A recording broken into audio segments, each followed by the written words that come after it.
FM reminds our listeners that the views and opinions expressed on this show are those of the host and guests and not necessarily the opinions of the owners of Global Communications Network and the operators of this radio station. This is Straight Talk with Gregory Colley. Call in and participate at 326-0271 on Global Radio 99.5 FM.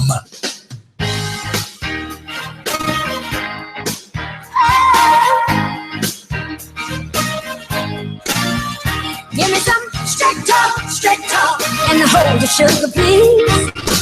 Straight talk, sounds plenty sweet to me. Don't talk to me in circles and some mumbo jumbo jive. Give me just straight talk, and we're gonna be alright. Good afternoon, and welcome to all our listeners out there. This is Straight Talk. I'm your host, Gregory Colley, along with my co-host, Martin Aubrey. We are broadcasting live on Global 99.5 FM from our studios, located Shirley Street and Elizabeth Avenue, downtown Nassau, in the Commonwealth of the Bahamas.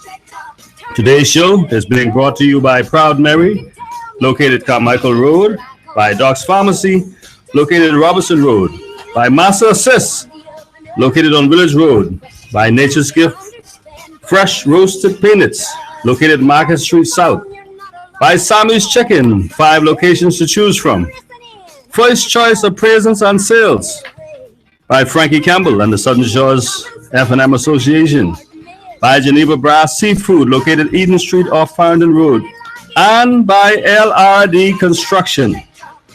To participate in our show today, you can call us at telephone number 326-0271, that's 326-0271, or 326-0272, 326-0272.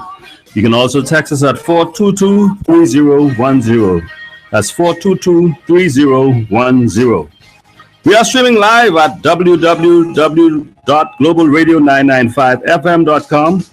You can also watch us live on the studios on Facebook. And also, you can also tune in by way of TuneIn Radio.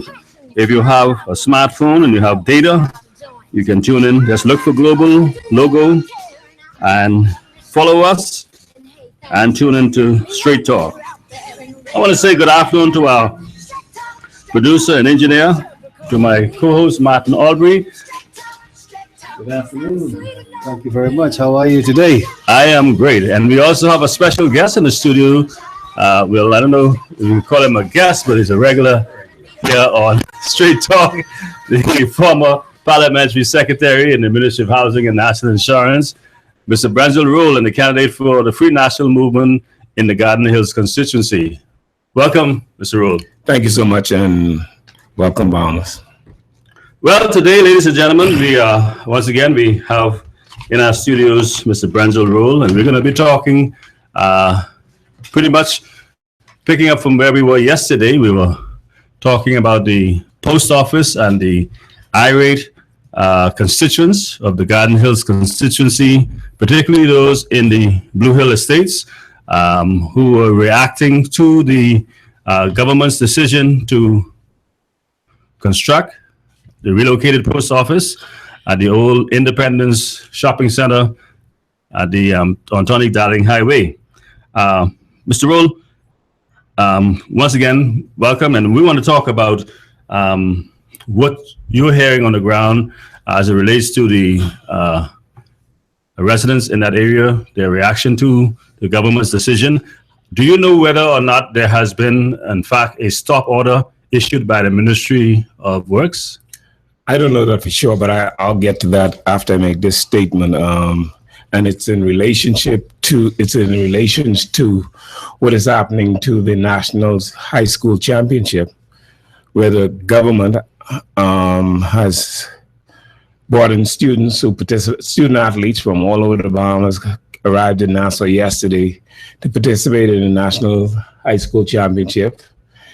And to their dismay, the government did not make any provisions for them to live, and many of them slept in the gymnasium yesterday. And some of them are hustling today to find parents and relatives for them to live. This is disgraceful. Now, when you say the gymnasium, are you talking about the national stadium or the Kendall Isaacs? Well, the national stadium and the Kendall Isaacs gyms. There are over 120 athletes from the Family Islands who did not have decent and proper accommodations prepared for by the government of the Bahamas. This national championship has been going on for years, and the usual protocol is the government would make provisions for these students to live when they participate in this program, because they're representing not only their schools in the islands, but they're representing the islands themselves. And is this usually this event is usually coordinated by whom? The Ministry of Education, Ministry of Sports, Ministry of Sports, Ministry of Sports, and Culture. That'll be Minister Danny Johnson. Yes, he has carriage of this event. He's had carriage of the event for many years, and like I said, it's inhumane and disgraceful that these brilliant athletes who will represent the Bahamas one day at the Olympics came to New Providence last night and at the hustle a place to sleep. And I'm advised that many of them today do not have a place to live, and they're checking with their relatives and their friends to see whether they could be accommodated. Now, could it be that they didn't have any place to stay because the government has utilized all of the facilities, perhaps to house the people from Jubilee Gardens? Because, we had a fire recently, and all of the residents of Jubilee Gardens had to be displaced. They had to find housing for them. Would it have something to do with it? Before the fire took place, before last, it's been almost 10 days now since the fire. I heard a representative either from the Bahamas Amateur Athletics Association, of associations, and a spokesperson from the Ministry of Youth, Sports and Culture, saying that this event, which was scheduled to take place about a week or so ago, Yes. was postponed because of the overwhelming number of Family Island students, athletes, who they were expecting to come in, but because they do or did not find the required amount of rooms or accommodations for these athletes, that the event was being postponed. Now, they made the announcement. I heard of no announcement as to when this event was going to take place following the postponement of it.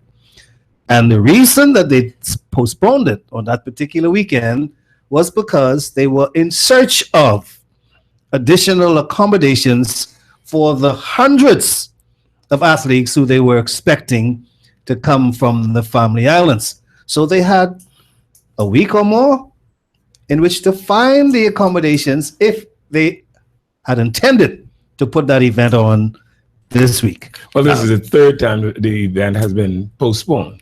Now, could it be then that now, what are you saying? There's absolutely no excuse for that. Yeah. The government and the Ministry of Sport has carriage of this event. This is a national event.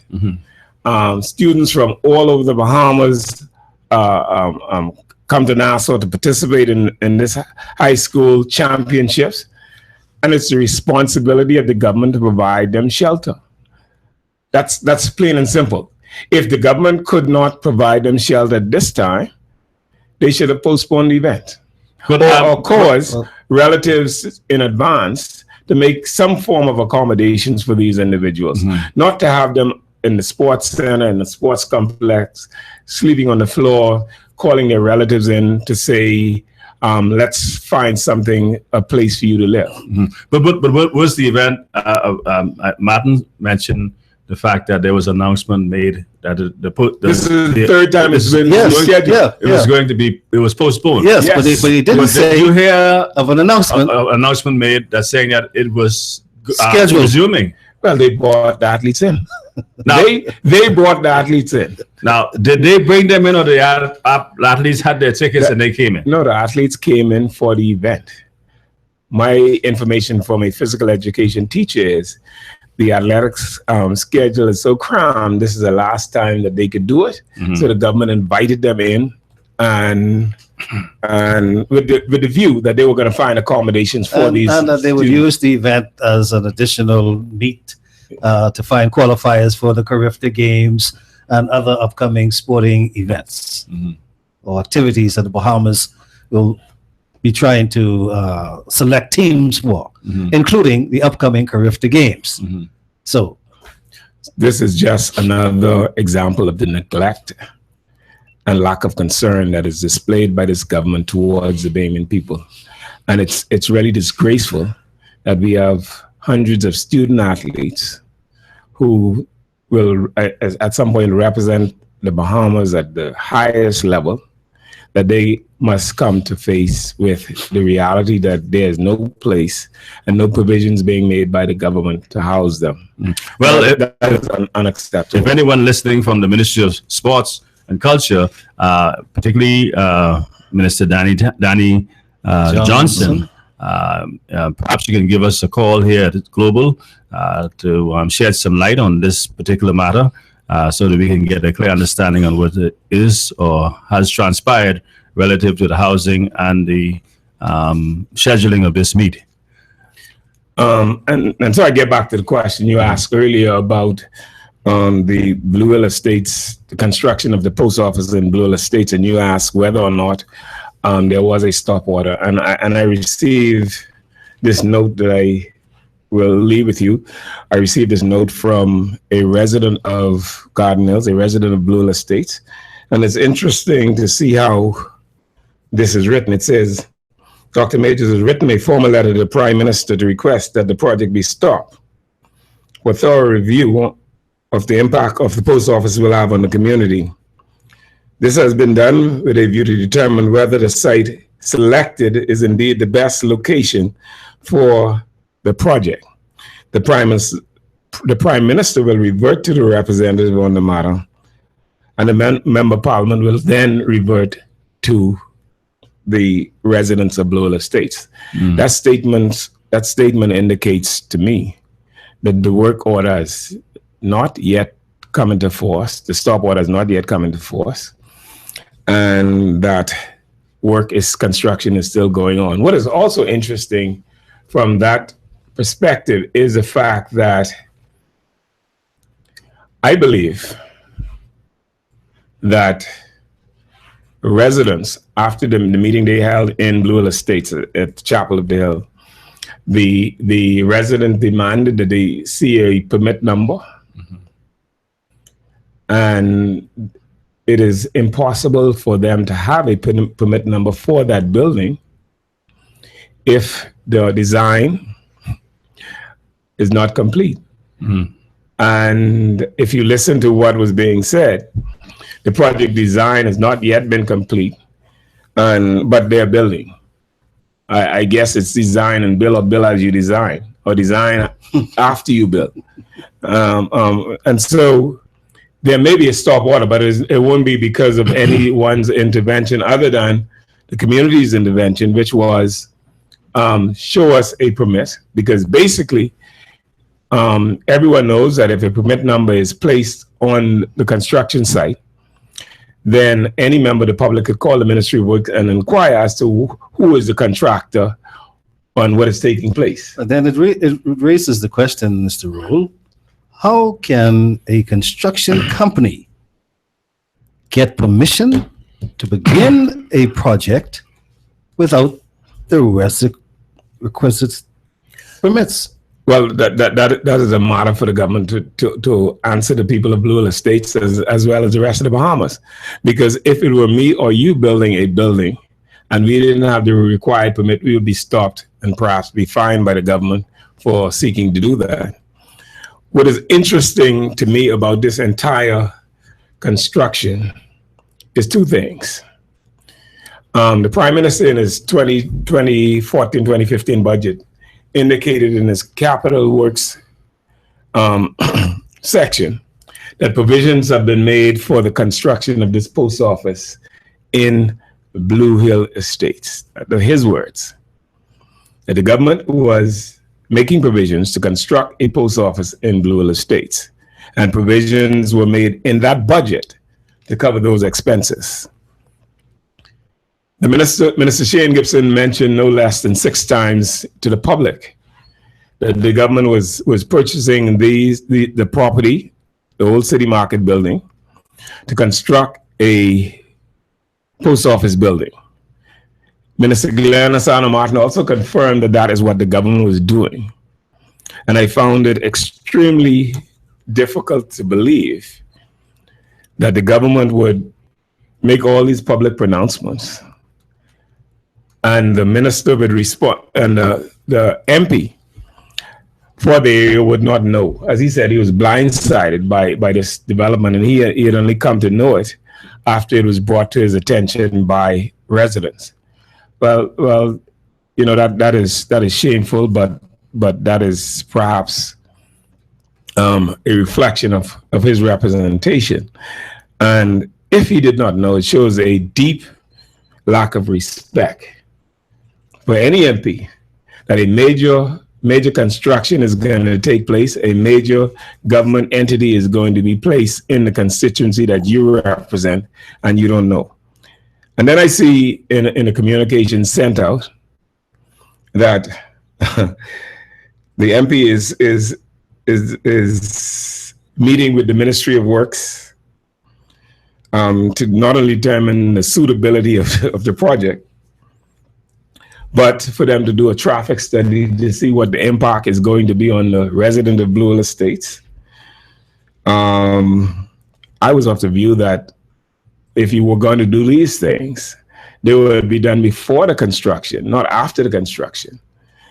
And so it seems to me that somebody is not being totally honest with the people of Blue Hill Estates, and they have a right, as they all do, to express their concerns, because generally speaking, the community itself now has one entrance and one exit. And the fear is if there's a fire that is similar to the one that went down in the dump, you're going to have massive destruction in the community.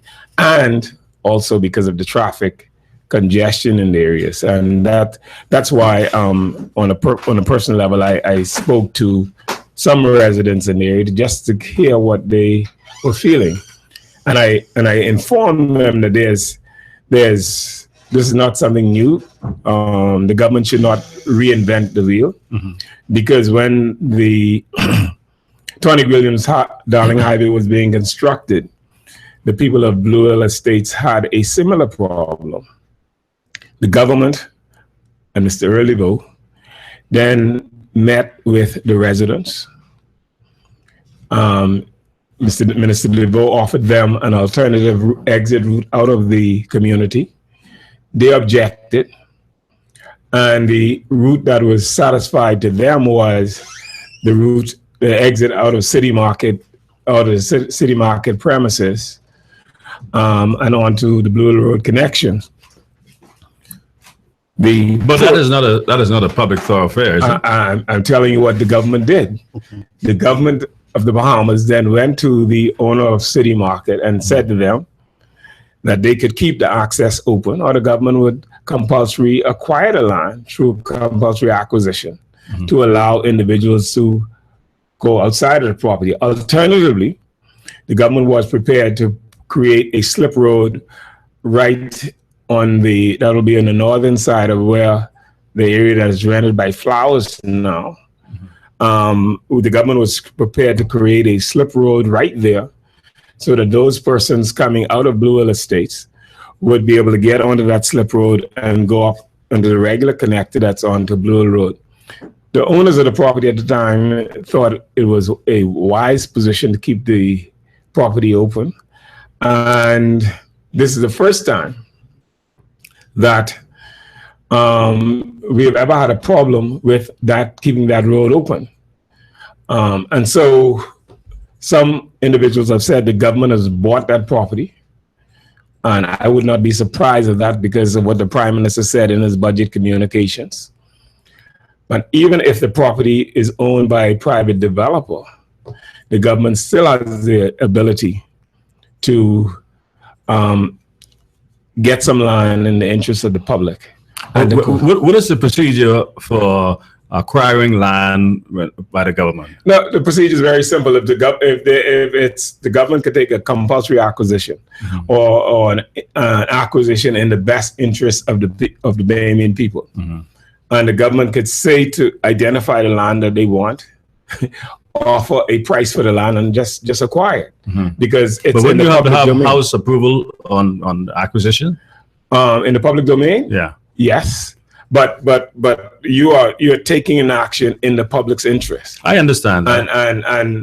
and I don't suspect anybody in the House will say, in a public way, will vote against any form of acquisition that is claimed to be in the public domain. Yeah, but I'm asking you, but because I know that there have been several actions by the government whereby they undertook certain actions, but came in the backward way and brought it to the House of Assembly.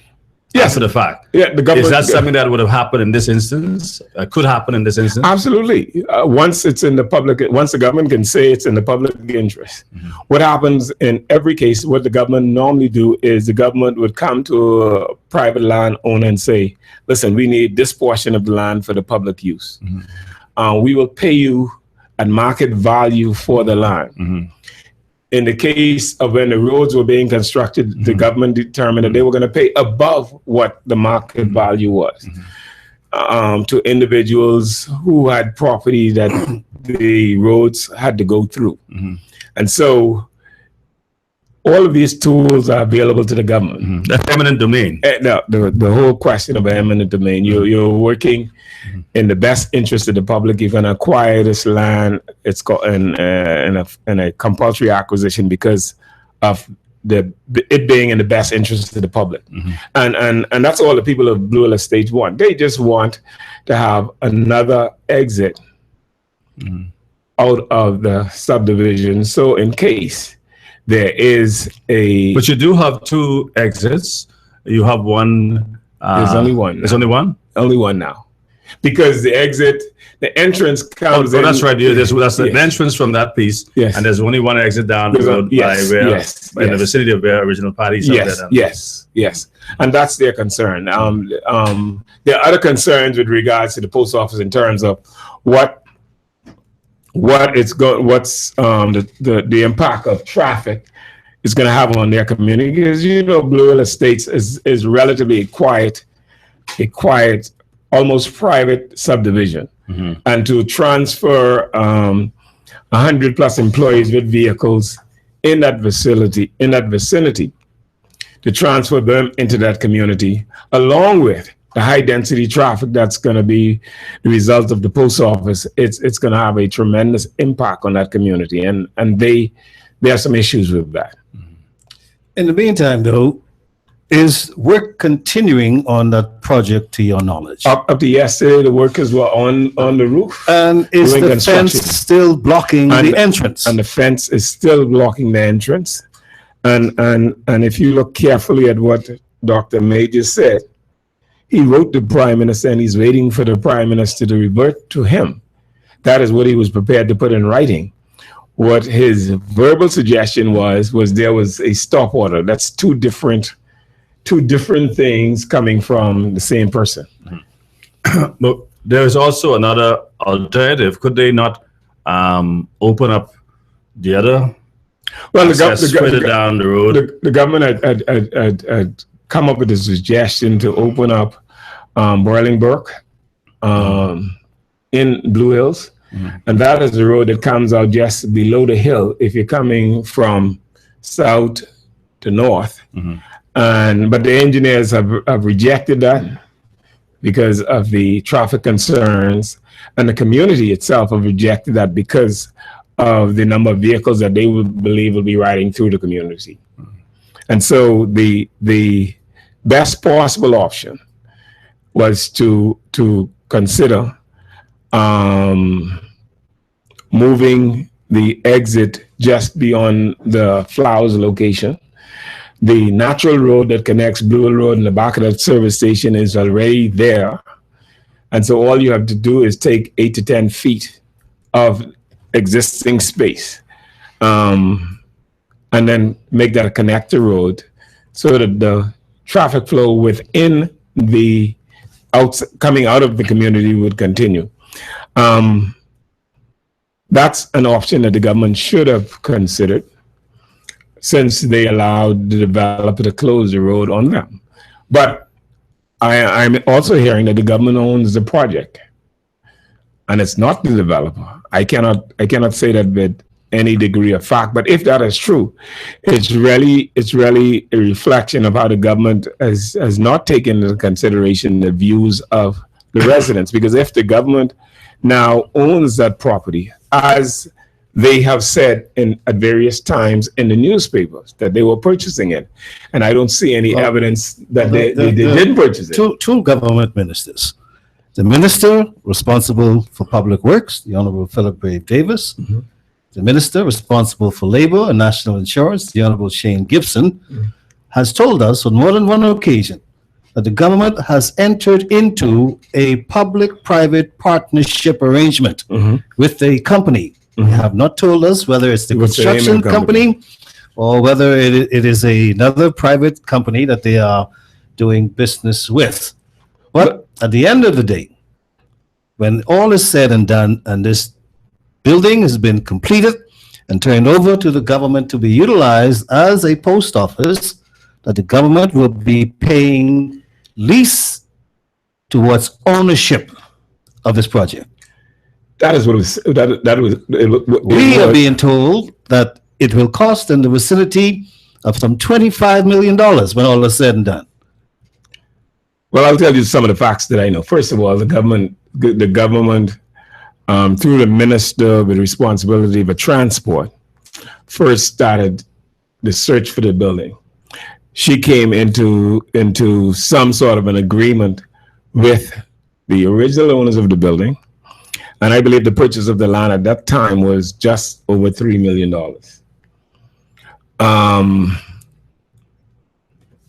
There was no talk at all at that time about a PPP. If you look at what the Minister of Labor said in June of last year, he said that we are very close to signing the deal to purchase the property. He repeated that in September of last year.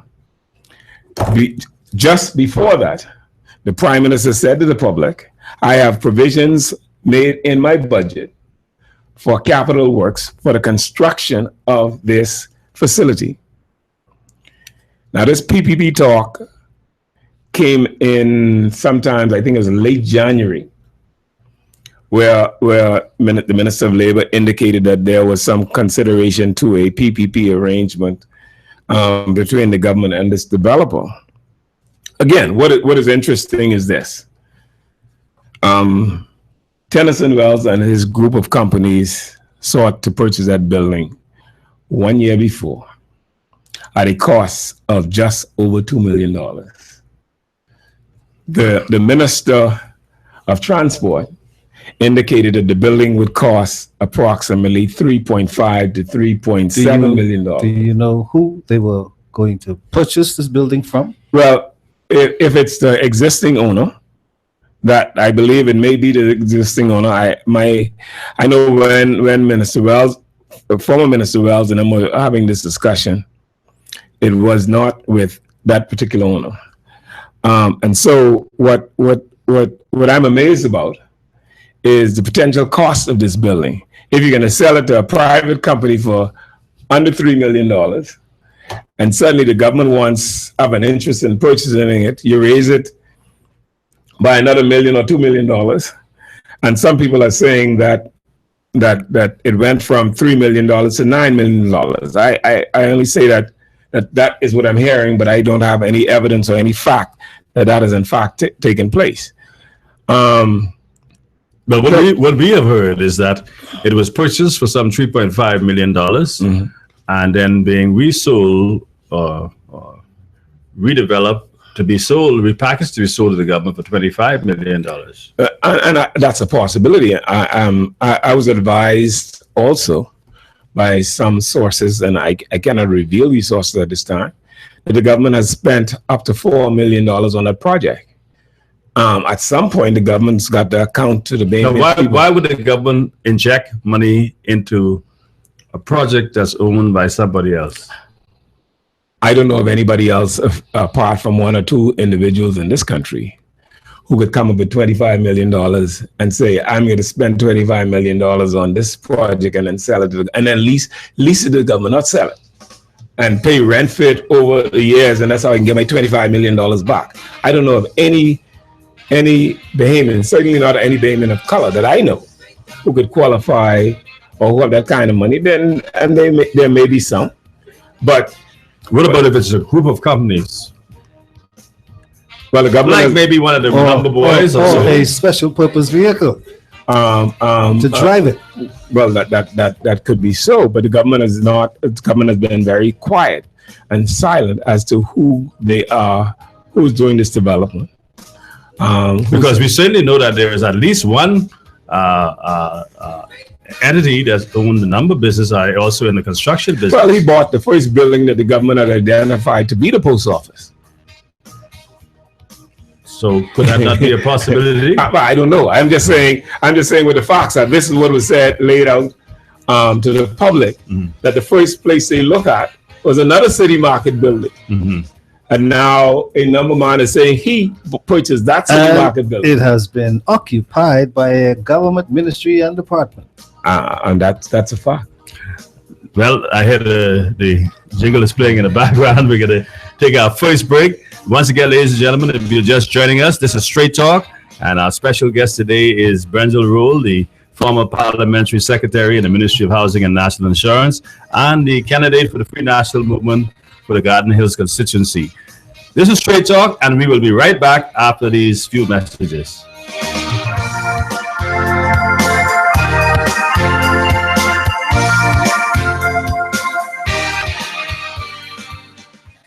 It's a new day.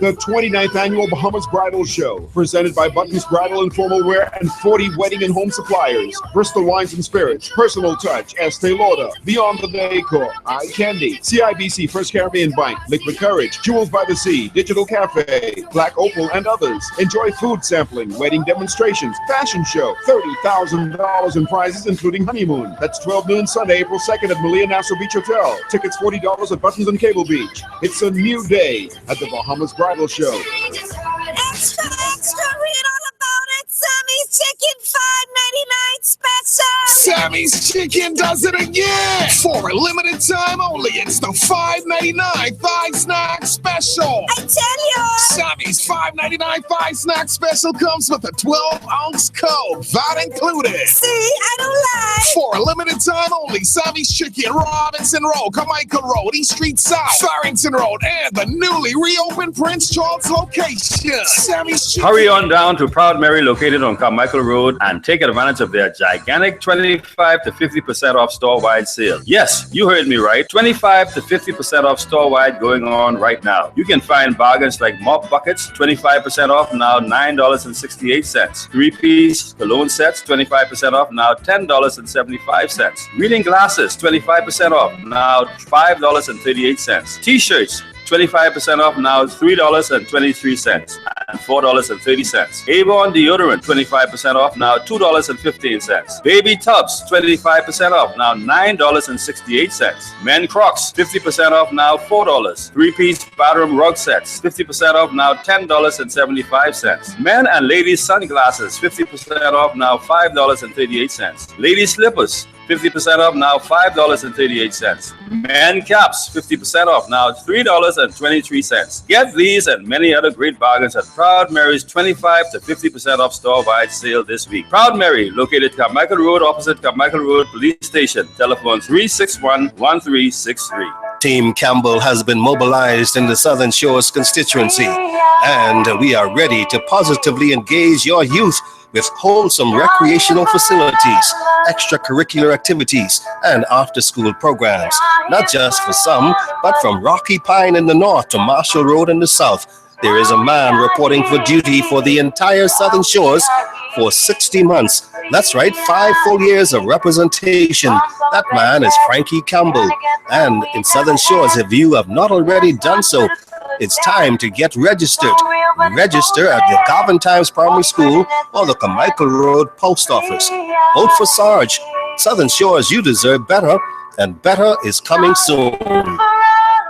Hello, my name is Frankie Campbell, and I approve this message. There is only one pharmacy in Nassau that never says no and offers you great service. Doc's Pharmacy in the Ridgeland Mall for all of your pharmaceutical and prescription needs.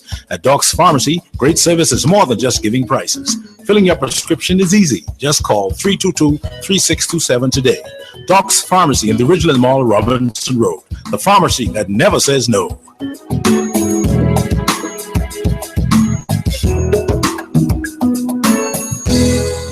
For fast and efficient appraisals of homes, vacant land, and businesses, your choice should be First Choice Appraisal and Real Estate Sales. Contact broker appraiser Gregory Colley for all your real estate sales and appraisals.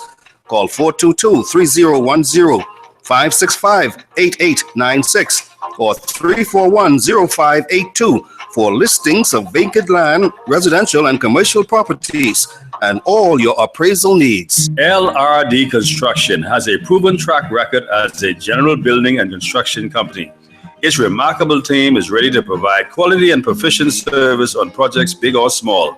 LRD Construction can handle large commercial sites, new homes, apartments, condominiums, townhouses, home improvements, renovations, additions, and alterations. Call LRD Construction at 327-3769 or 433-6166, West Winds, Love Beach. That's LRD Construction. Can you imagine being caught in a medical emergency with no help? Massa Assist Medical Air Services Association can come to your rescue by helping your family for a very affordable membership cost. Massa Assist will take care of all your family's emergencies in the Bahamas and abroad. For more information, contact Senior Marketing Executive Lincoln Deal at 422-6166. or 433-6166. Massa Assist for all your emergencies. The best tasting roasted peanuts in the whole wide world are Nature's Gifts Roasted Peanuts. Proprietor Derek Sims applies his personal touch by roasting peanuts to perfection. Get your peanuts in light, medium, and dark. Call 431-7710 to place your order. Nature's Gifts Roasted Peanuts on Market Street and Bacardi Road.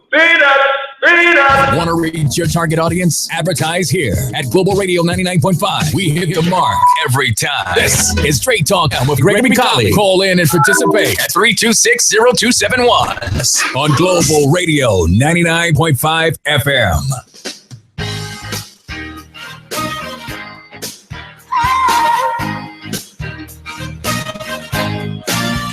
Give me some straight talk, straight talk. Welcome back, ladies and gentlemen. This is Straight Talk. In case you're just joining us, we want to say good afternoon to you and welcome.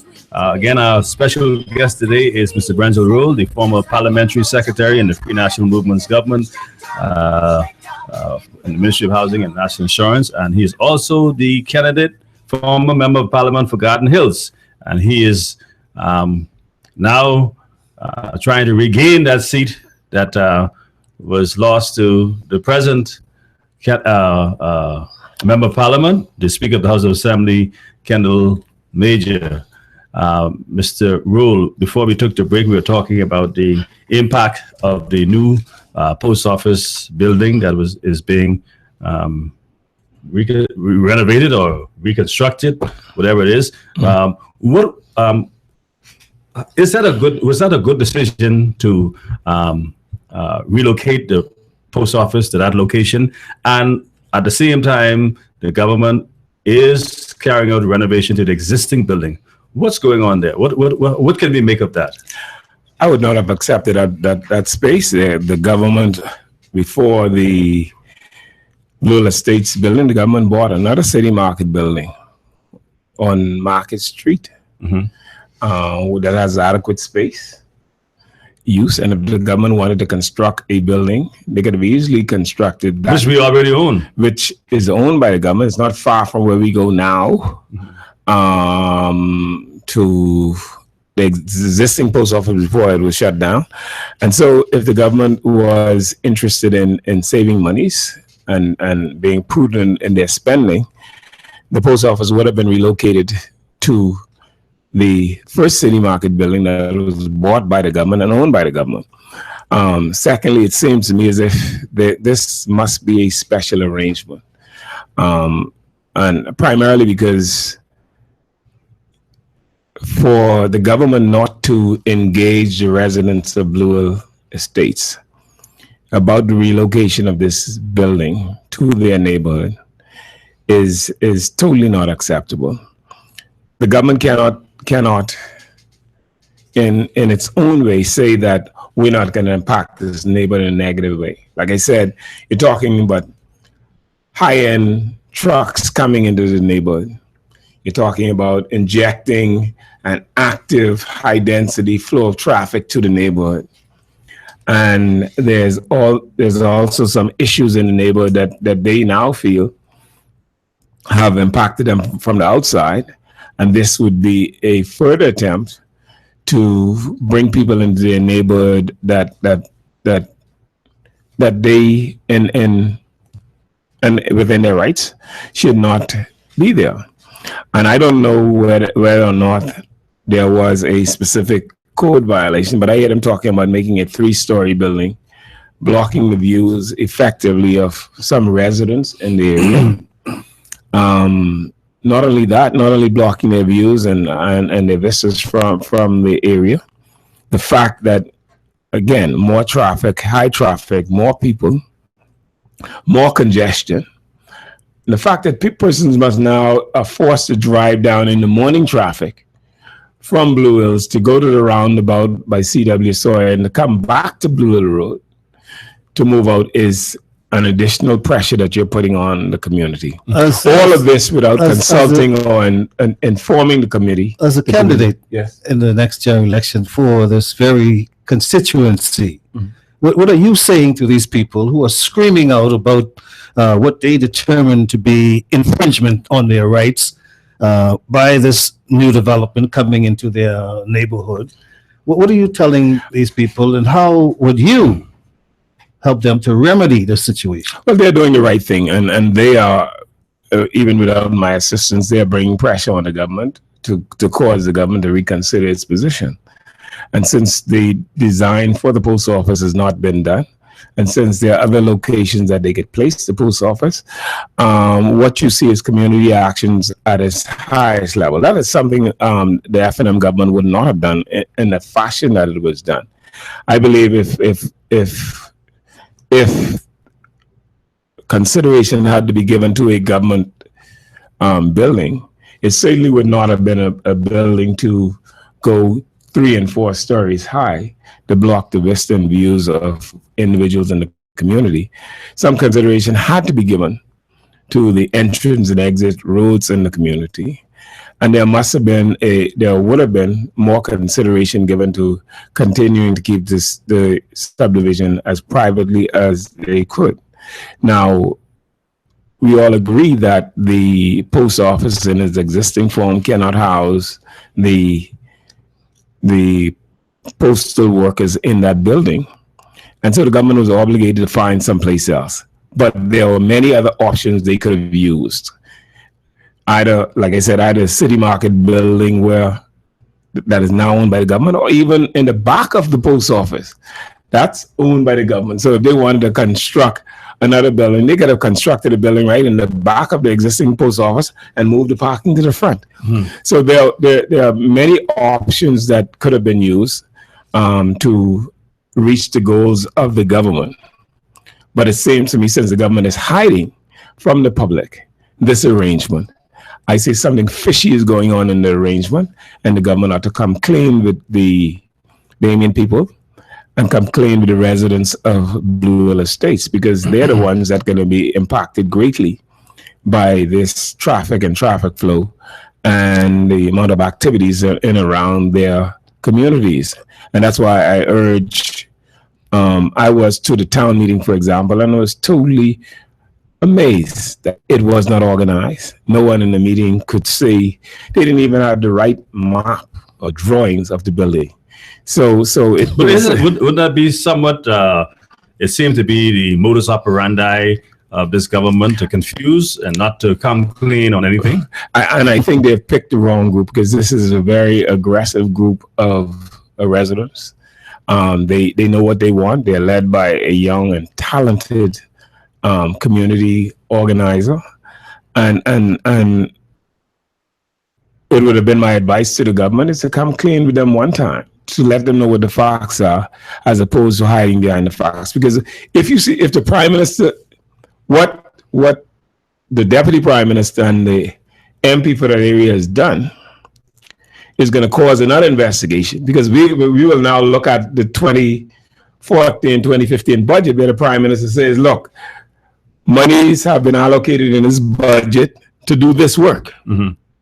Now, if you allocate the monies for the construction of the post office last year, and you're now saying this year, well, we don't have any money, you got to now account for the allocation of those funds in the capital works budget that was outlined by the prime minister during the budget debate.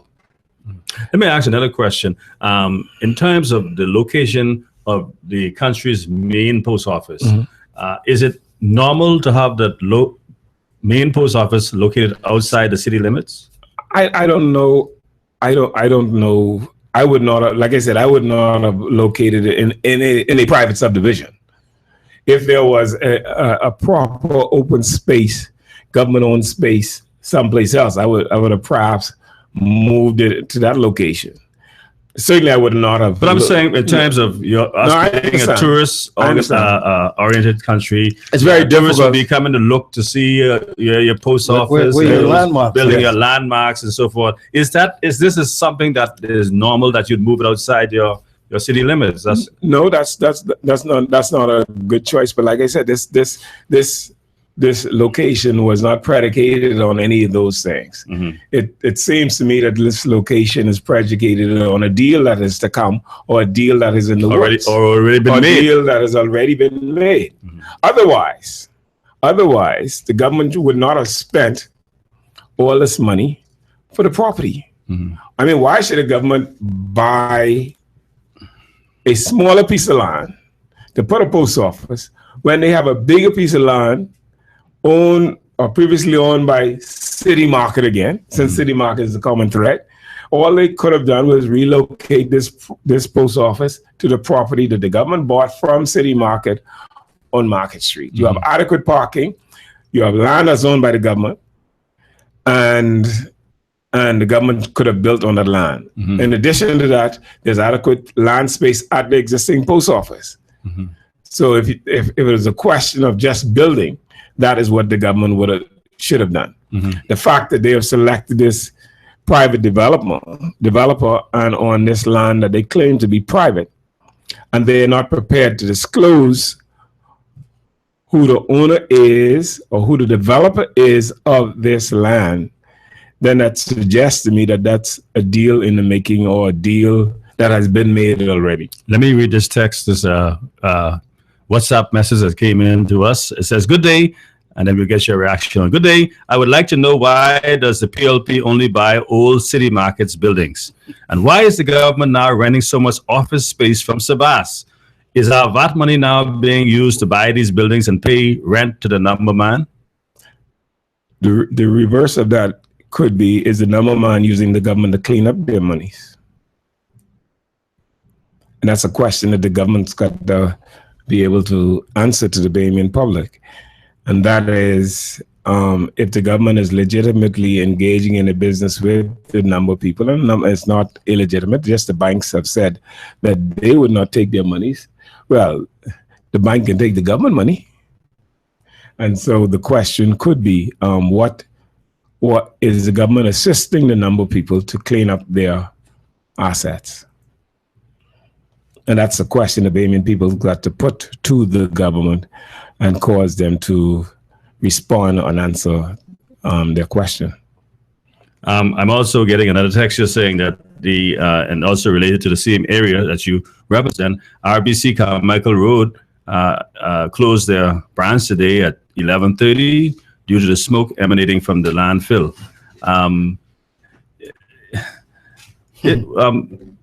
The landfill that's where it's located right now, which government was responsible for putting the landfill at that location? Well, the landfill was there before I was born, I believe, and there's only one government that was in power at that time. But a fundamental. Some question. people are saying that the F&M administration and the Ingram administration got some money from IDB, some $33 million, which was supposed to remediate, to maintain, whatever. Could you shed some light on that? What I do know is and the Free National Movement will issue a statement on it. What I do know was monies were collected to deal with the landfill and other issues, and landfills were addressed in many of the family islands, either created, improved, and enhanced. Those of you who know about the Harbor Island landfill, that's one of the landfills that was addressed by the government as a part of the money. But what you will hear in very shortly, I believe, is an accounting of the $30 million from the Free National Movement government. You will hear an itemized accounting of where the money went and how it was spent. I'm going to challenge the present government to do the same thing.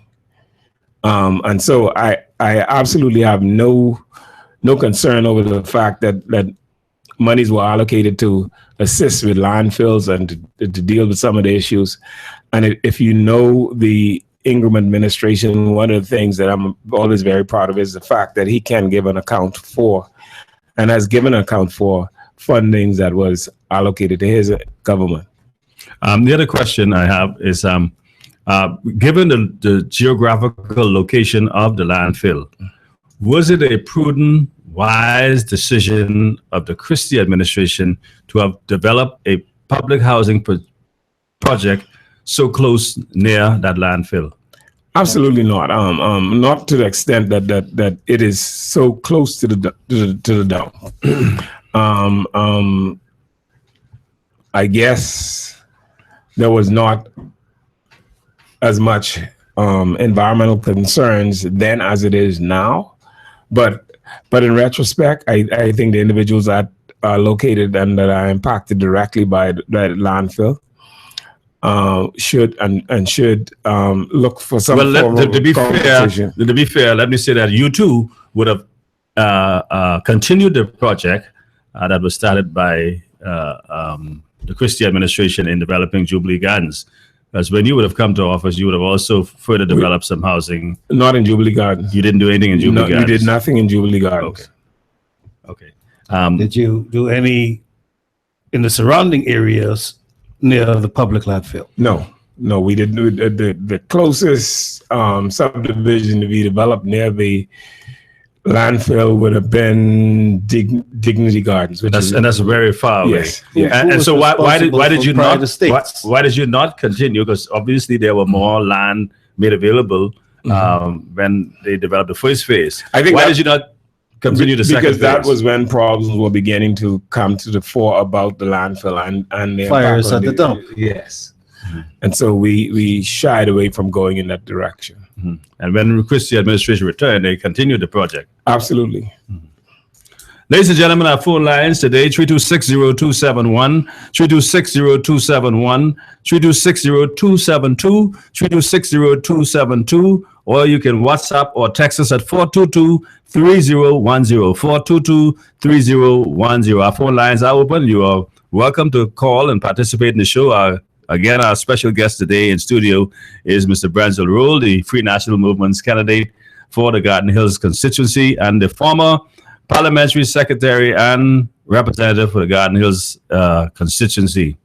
Martin?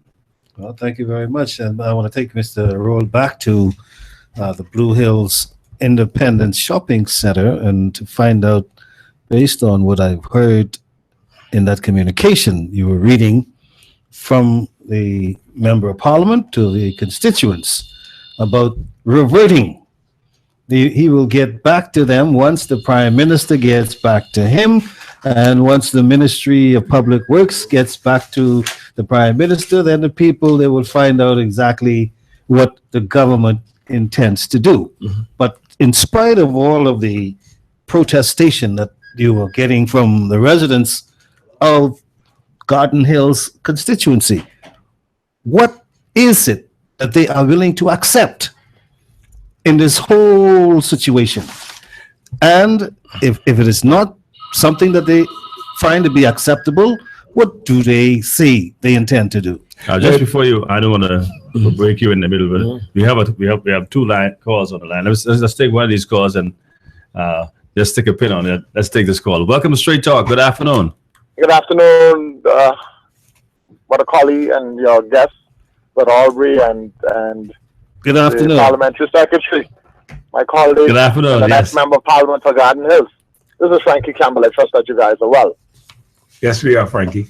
I've been following the conversation. I've been in and out of the vehicle a couple of times, but when I link the conversations one to the other, the first one about the athletes, the young athletes, and then the second about the inconvenience being caused to the people in Garden Hills without any consultation, I'm satisfied that it lends or speaks to a cultural behavior of this government, which is to show no concern for the quality of life of the person for whom they are responsible. And I call in to ask a question on some information that I received that will add to this belief if it is in fact so. I'm reliably informed, but I'm asking for those who are in authority to confirm or deny. Is it so that there has been a report in the hands of government authorities indicating, confirming that there are moles in the building that houses the Department of Land and Survey for more than a year, and this report, like the Rubis report, was concealed and kept hidden from the persons who are working in that building? And I'm further informed that subsequent to that, some individual who works in the building has died from what was believed to be respiratory complications, which could be as a result of the moles. I'm not a medical practitioner. I'm only asking the question. And I trust that those who are listening, because I know they listen to Greg Colley and Global Radio, I trust that those who are listening will come forward in the quickest possible time and deny and put these questions to rest. Or if they are in fact so, please explain why nothing has been said to the people who work there, or nothing has been done to move them to a safe location. I'm asking you two journalists, Brother Colley and Brother Martin, to use your investigative journalism skills to help me and the Bahamian people to confirm or deny this allegation. Well, we should certainly look into that. That is a serious matter, if in fact it is so, particularly in light of the fact that you're saying that you have on good source that persons may have died from the exposure to mold. But certainly we're hoping that that is not so, because that is very, very serious. And of course, these kinds of things need the kind of attention, the quick action by the government to protect the health and lives of the employees, and of course persons who may frequent the Land and Surveys building. I also want to comment on, only to say though that what Frankie say is troubling, but that has been the MO of the PLP. The fact that Mr. Jerome Fitzgerald said he could not tell the people of Marathon that they were drinking water that was contaminated and infected with gasoline is a clear indication, and he has become one of the chief spokesperson of the PLP now. But this was a fellow who said, I can't tell you all residents and constituents what damage is being done to you, because I get to earn a living, I get to make some money. And so I would not be surprised, Frankie, if another minister in the government is saying the same thing or doing the same thing to make a point. And I am not surprised that the Member of Parliament for Garden Hills is trying to put up an affront to seek to show that he is causing a delay on the construction of the post office in the affected area, because he fully understands the anger and frustration of the people in the area. And to me, if I share something else, what he said, that he met with the Ministry of Works and Urban Development technical team. He communicated to town planning and the Ministry of Works. So what he also said in this statement that is even more damning is the fact that town planning has been given the authority to oversee both projects and the entry, exit, access. In this case, they were not given this duty on the onset of the property. I worked in physical planning, and for somebody to say that town planning was not given the authority to work on a project. Town planning has the authority. Do they need a authority? Nobody got to give them. Do they have it in law? In law, it is their job and their duty to inspect these kinds of projects. That's their job. That's what they do daily. So what that tells me is that this is a high, above their pay grade decision. Well, it's obviously something that was being constructed way above those persons in the government. When you see a project begins and there's no work permit number affixed to the building, and it is a government project, but that is against the law. They have it? Totally free reign. But I was contractor can proceed. Builders are mandated by law to display their permit. And I'm saying I'm amazed that Dr. Ken Milmays would have this thing committed to writing. Well, we want to let Frankie Campbell know, first of all, that the first place we intend to go with this is to the minister responsible for that government ministry and department. We're going to turn our attention next to the president of the Bahamas Public Services Union, Mr. John Pinder. I'm talking about the mole infestation reportedly at the Department of Lands and Surveys. You know where that building is located? I know exactly where it is. We're going to go there and find out what's going on. We're going to stop there on our way from here. here. We're going to talk to the employees to find out what's going on. And from there, we'll report back to the nation. Yes. We're going to take our second break. And when we come back, Mr. Rule, we're going to turn our attention to you and Garden Hills more succinctly. And we're going to zero in on what are you doing to regain your seat? What are your plans? Why should Garden Hills re-elect you? I'll take 5 minutes to talk about housing and then I'll get to Garden Hills. Ladies and gentlemen, this is Straight Talk. We will take a break and we'll be right back.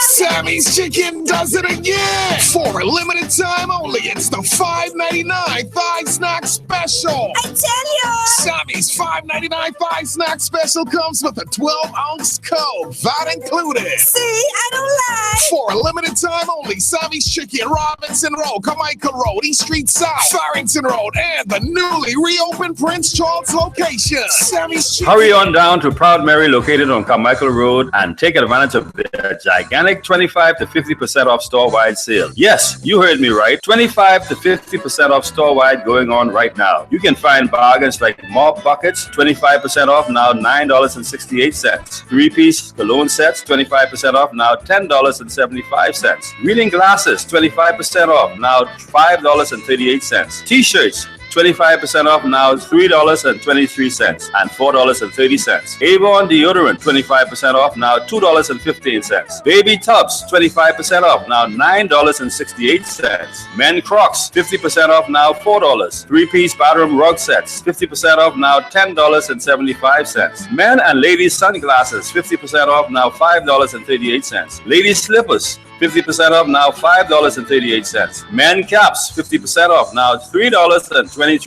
Get these and many other great bargains at Proud Mary's 25 to 50% off store-wide sale this week. Proud Mary, located Carmichael Road, opposite Carmichael Road Police Station. Telephone 361-1363. The best tasting roasted peanuts in the whole wide world are Nature's Gifts roasted peanuts. Proprietor Derek Sims applies his personal touch by roasting peanuts to perfection. Get your peanuts in light, medium, and dark. Call 431-7710 to place your order. Nature's Gifts Roasted Peanuts on Market Street and Bacardi Road. Can you imagine being caught in a medical emergency with no help? Massa Assist Medical Air Services Association can come to your rescue by helping your family for a very affordable membership cost. Massa Assist will take care of all your family's emergencies in the Bahamas and abroad. For more information, contact Senior Marketing Executive Lincoln Deal at 422-6166. or 433-6166. Massa Assist for all your emergencies. LRD Construction has a proven track record as a general building and construction company. Its remarkable team is ready to provide quality and proficient service on projects big or small. LRD Construction can handle large commercial sites, new homes, apartments, condominiums, townhouses, home improvements, renovations, additions, and alterations. Call LRD Construction at 327-3769 or 433-6166. West Winds, Love Beach. That's LRD Construction. Team Campbell has been mobilized in the Southern Shores constituency, and we are ready to positively engage your youth with wholesome recreational facilities, extracurricular activities, and after-school programs, not just for some, but from Rocky Pine in the north to Marshall Road in the south. There is a man reporting for duty for the entire Southern Shores for 60 months. That's right, 5 full years of representation. That man is Frankie Campbell. And in Southern Shores, if you have not already done so, it's time to get registered. Register at your Garvin Times Primary School or the Carmichael Road Post Office. Vote for Sarge.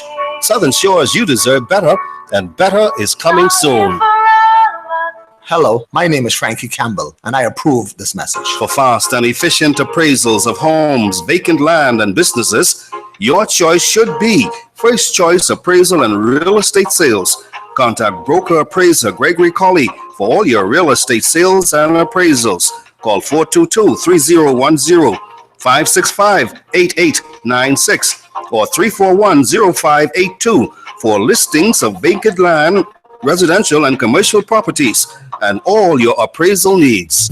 There is only one pharmacy in Nassau that never says no and offers you great service. Doc's Pharmacy in the Ridgeland Mall. For all of your pharmaceutical and prescription needs. At Doc's Pharmacy, great service is more than just giving prices. Filling your prescription is easy. Just call 322-3627 today. Doc's Pharmacy in the Ridgeland Mall, Robinson Road. The pharmacy that never says no.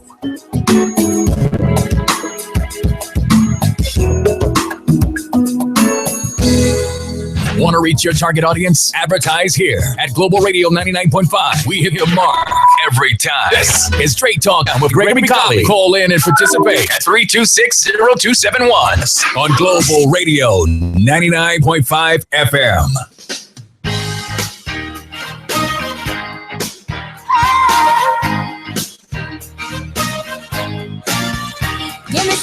Welcome back, ladies and gentlemen. This is Straight Talk. This is a show where we talk straight. No gibberish, no jive talking, no sweet talking, just straight talking.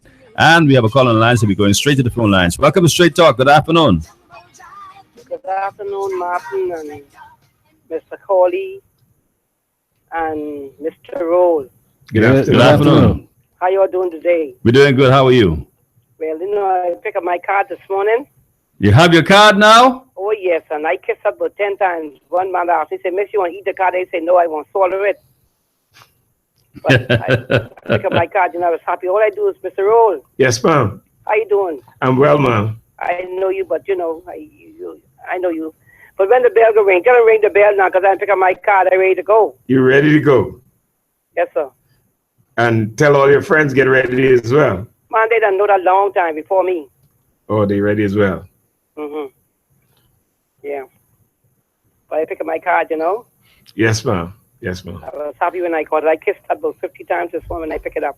Well, we just want you to support our party and the great work that we will do. And I look forward to your support. So, and just encourage every single member of your family and all of your friends to go and get their cards. Those who are not registered, please do so as quickly as possible.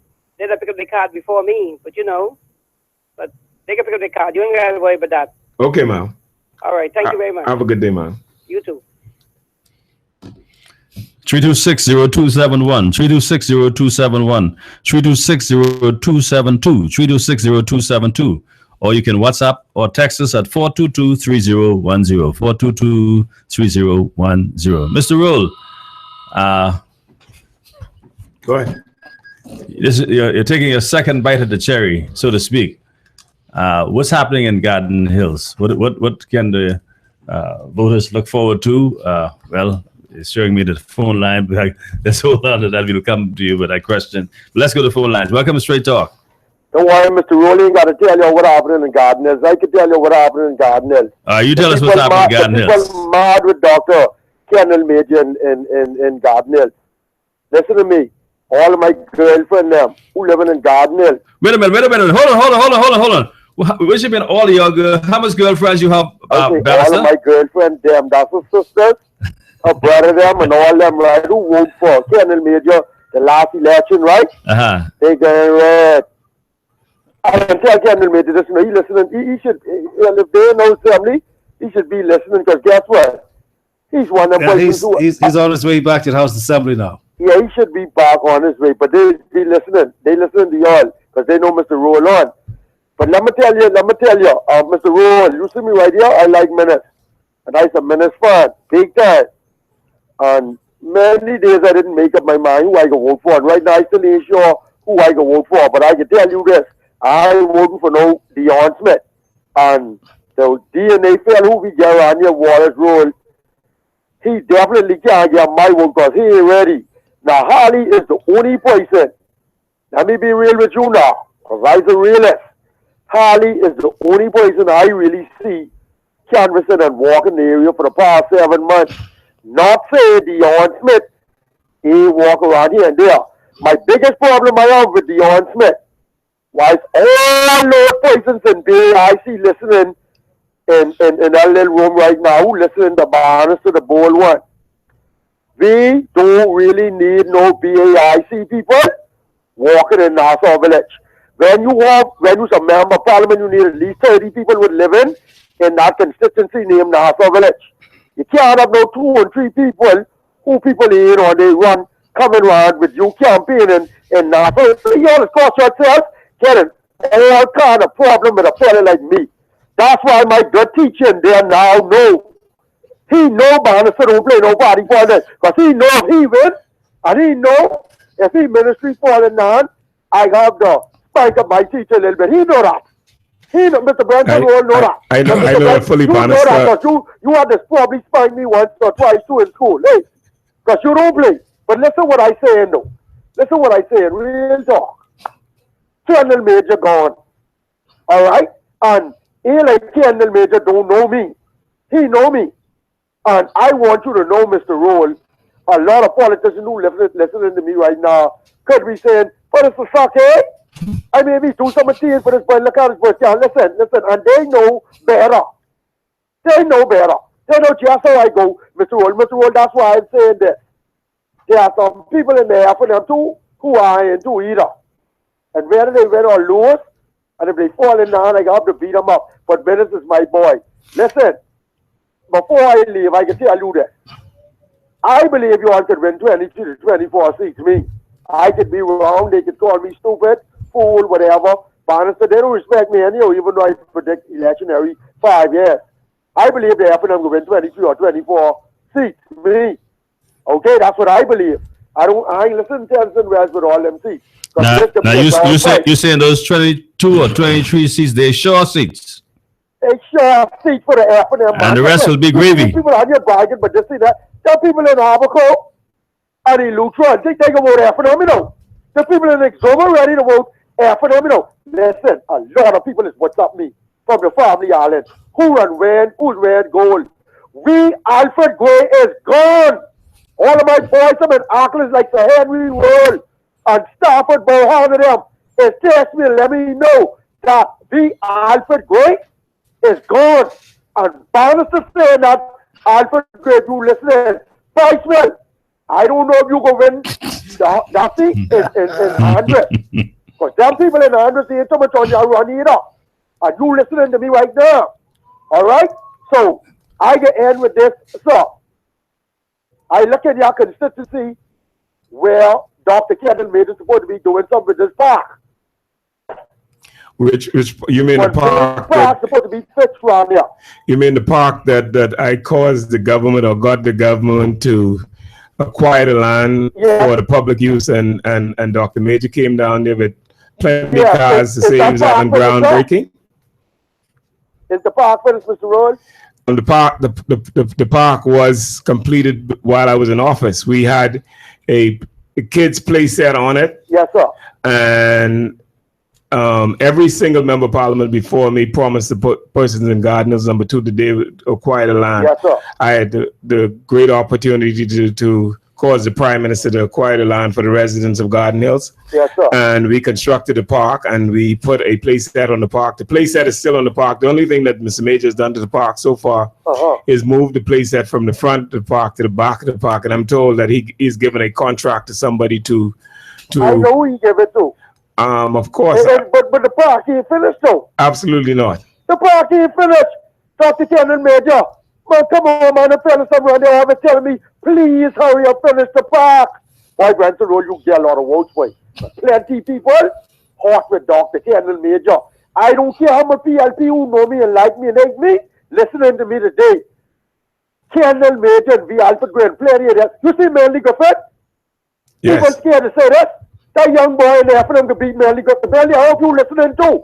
That young boy could give us a surprise like how Janet Boswick, like how Manley gave Janet a surprise. That same young boy could give Manley Griffith a good beating right one. And Manley them think because Elizabeth and that little bit. These people are more with the PLP. And these people are realizing now that some of these politicians now, they only know the behavior people when they need them. Mr. Roy, you living in Garden Hills. I don't know why the people got a problem with you, because if I know where you living and I living in Garden Hills and I vote for you, I ain't supposed to have no problem with you. All right, Bannister. Yes, you all have a good one. Thank you very much. Enough respect. All right, take care. Yes, right. All right, Brother Bannister. Thank you very much, Bannister. Mr. Rule, let me let you speak before we get another call in. You started to tell us about your program, what you're doing in Garden Hills, and I was about to say that what I've done and what I did before was I went to every single section, every subdivision to find out in the constituency what is the specific need of that subdivision. You never stopped campaigning in Garden Hills, eh? Well, that's where I live. You live in Garden Hills. Yeah, I don't have a choice. That's where I live, work, play, and stay. So all of these issues affect you personally. Yes, and that's why I've said to individuals in the Garden Hills constituency, I don't have the luxury of running from residents. I got to face them, and that's the only constituency that I'd wish to run for in New Providence. That's the one where I live, and I'm satisfied that the programs that we have had in the past are sufficiently supported by the residents that I was comfortable with. And that's why I said what I normally do is to find out from each subdivision what are the critical issues in the subdivisions. For example, we had, on top of what we did, we had a yearly program for residents in Garden Hills. We did from January to May, we did our entrepreneurship program, a small business of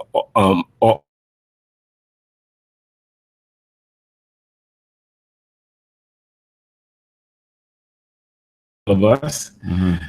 So I made sure that we practiced strawcraft and shellcraft, and the result was was a few individuals who did very well in the program got licenses to operate from the straw market and start their own business. We did a back to school program to encourage individuals to grow their own food and to reduce the costs of buying stuff from the food store. From May through June, we did enhance those persons who were doing exams and those persons who were filling out applications to go to the universities and colleges abroad and at the College of the Bahamas. And we scheduled a comprehensive program to deal with everything that was taking place in the community at the time. We focus on our seniors November and December every year. And by focusing on the seniors, we provided them with some basic essentials. We always had a special party for seniors. We did that on a regular basis. But on top of that, when I was campaigning in 2007, the residents of Garden Hills number 2 told me specifically that they did not have an open space or a park for the children in the area, and they were promised this park for many, many, many years. I approached the Prime Minister and on their behalf, and the government acquired the 3.5 acres site that is now the public park in Garden Hills number 2. Which government are you talking about? The Free National Movement government did that. That's a good question, because after we left office, the present member of parliament and deputy prime minister had a big celebrations on this park, and they call it a grand opening, groundbreaking for this park. Because we know they like to name and claim. So that's why I asked you which government. And I'll just tell you what one of the residents told me this week. So they came to the park, they had a big party, and they put up a billboard to show what they were going to do in the park. And the billboard has now faded.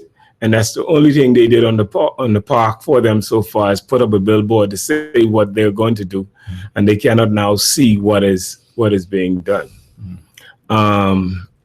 We also had a second critical issue in Garden Hills 1. Just before you go, just so people could understand and get a visual what you're talking about, the park is located in the section that's on the Blue Hill Road side, right? No, it's exactly that park is located on the East Street side, on the Little General side. Little General side. Yes, okay. Yes. Because Garden Hills run from one side of East to the next side. Yes. And in between Soldier Road and Independence Highway.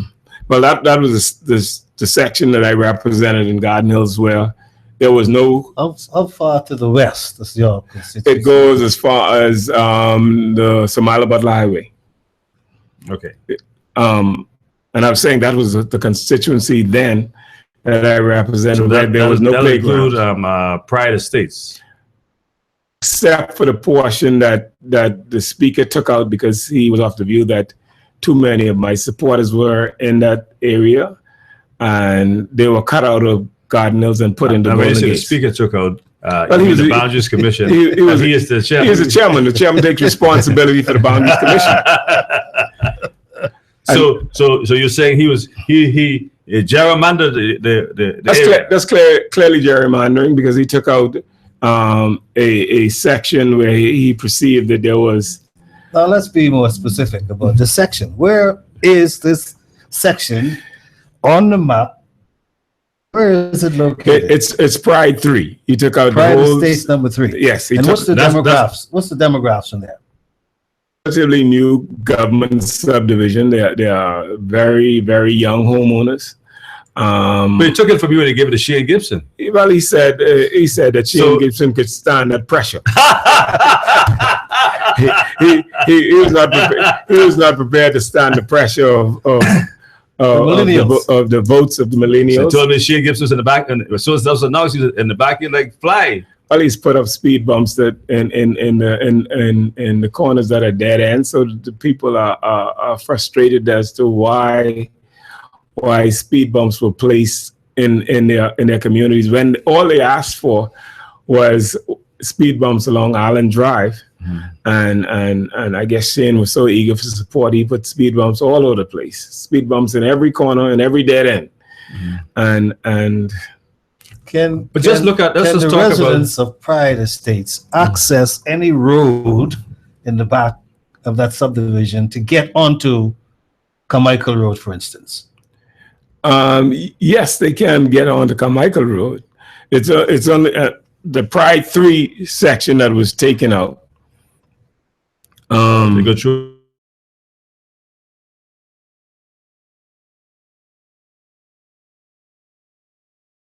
Somali Butler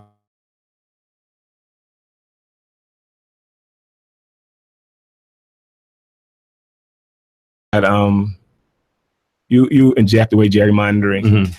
It's also interesting to note that Garden Hills 3 was also taken out of the Garden Hills subdivision constituency. The Garden Hills 3 would be where now? That's the hill. I call them the section of Garden Hills. It's above Garden Hills 1. It's basically between East Street and Blue Hill Road. East Street and Blue Hill Road. They're range. Oh, okay. On the range. Okay, I know that section. Yeah. And I can report that the residents in that area are again frustrated and angered by this cut, because they said the PLP devalued their property before by placing them in Angleston. Yeah, because I was going to say that section usually be like a football, like go back and forth. Sometimes they be in Angleston. Only by the PLP though. Yeah. I think we have a phone call. Let's go to the phone lines. Welcome to Straight Talk. Good afternoon. Good afternoon, Rev. How are you doing today? I'm doing great. How are you? Thank God for life as usual. And Martin and your producer. Good afternoon. All right, Mr. Roll. Yes, sir. Good afternoon. All right, Mr. Roll, it's the blind one. I know who you are. Yeah. Mr. Roll, I enjoy that good food, that good cooking by the roundabout. Let me ask you something. You just say just now, the people say they hope they built their home gonna be devalued because they get put in Angleston. Well, that's what they believe. They believe that. They believe. Okay, that's my point. They might believe that, but it ain't so way, right? No, I'm only telling you what they believe. That's only the name of the constituency, right? Yes. Yes. So you can't hear me again today. You're breaking up. Okay, sorry. I was saying, although the people think their place is being devalued, it's not so really, right? It's only the name of the constituency change, right? Yes.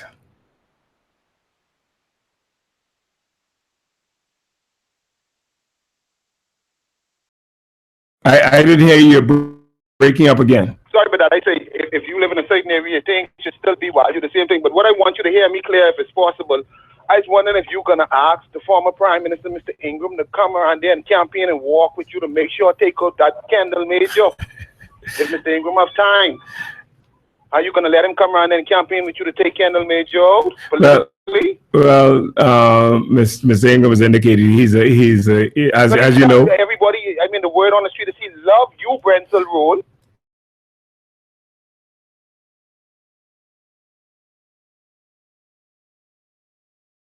They concerned about you, so people like you and one or two others. I don't know, Desmond Bannister too. I don't know. Well, Mr. Ingram is an FNM. He is going to be engaged in the campaign. So if he has the energy and the time, I'm only suggesting to you, although I mightn't be no big fan of your party, right? Tell him come around and campaign with you to take Kendall Major out politically. I will take your suggestion. All right. All right, sir. Now, do you need the former Prime Minister?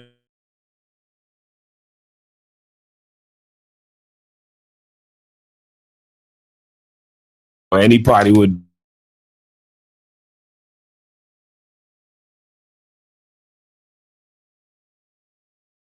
Is it going well?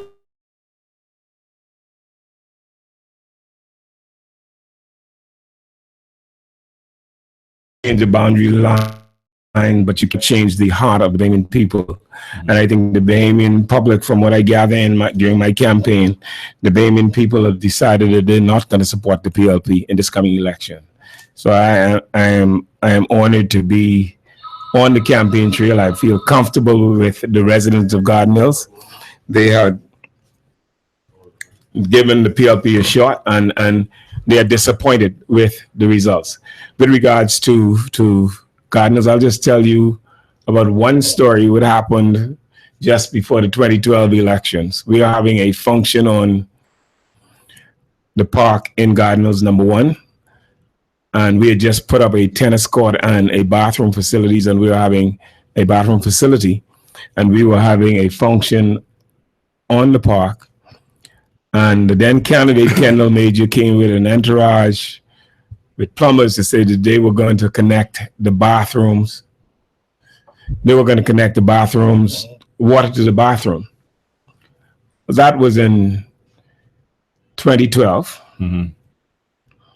He's had 5 years now to connect that bathroom, water that bathroom. Can't find the fittings? Can't find the fittings. You know, he came there just before elections as a part of his campaign trail, and he brought in some individuals, and they were going to put water to the bathroom because I constructed the bathrooms and I was working too slow to get it there.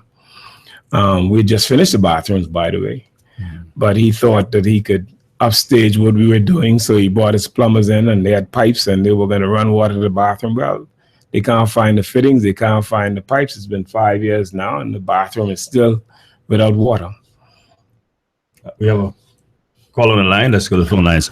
Welcome to Straight Talk. Good afternoon, caller. And make it be quick. Mr. Ron. Yes, sir. You have Papa just now? Yes, sir. You see that Fairy Christy boy, right? I know Papa. Okay, no, I just telling you. You see that Fairy Christy boy, right? Well, let me tell you something. That's just how plenty people feel about certain members of parliament who are PLP right now. That's proper. I know. Fairy Christy boy. You know what he tell you to do with Ingham to deal with Kellen Major politically? You know what he said? So I want to be him and people to listen. And I want them to know. You see Papa right here, and you see the same Barnison right here? Please don't play party politics. No disrespect, Reverend Martin. That's just how we go. When we into certain people, that's how we go. And let me beg you something before I go. I love the food, what your wife and them people is do, and that place right around about us. Listen, have a good one. Thank you so much, Barnison. Thank you. You better tell us about that place. Ladies and gentlemen, we're going to take our final break for this afternoon. When we come back, we'll continue to take your calls, your comments, and text messages, and we'll continue. You got to find out what it is. This is Straight Talk. We'll be right back.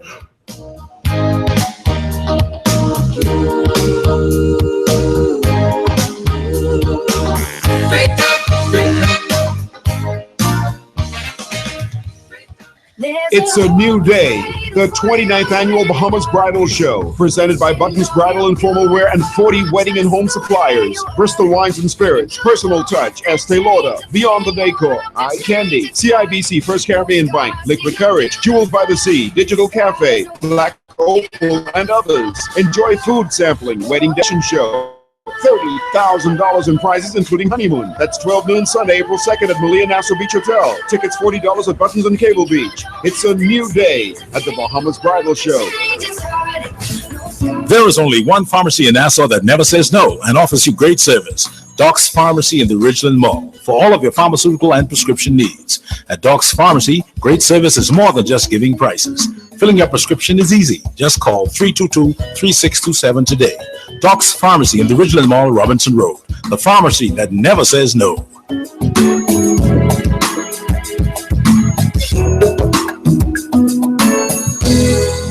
For fast and efficient appraisals of homes, vacant land, and businesses, your choice should be First Choice Appraisal and Real Estate Sales. Contact broker appraiser Gregory Colley for all your real estate sales and appraisals. Call 422-3010, 565-8896, or 341-0582 for listings of vacant land, residential and commercial properties, and all your appraisal needs. LRD Construction has a proven track record as a general building and construction company. Its remarkable team is ready to provide quality and proficient service on projects big or small. LRD Construction can handle large commercial sites, new homes, apartments, condominiums, townhouses, home improvements, renovations, additions, and alterations. Call LRD Construction at 327-3769 or 433-6166, West Winds, Love Beach.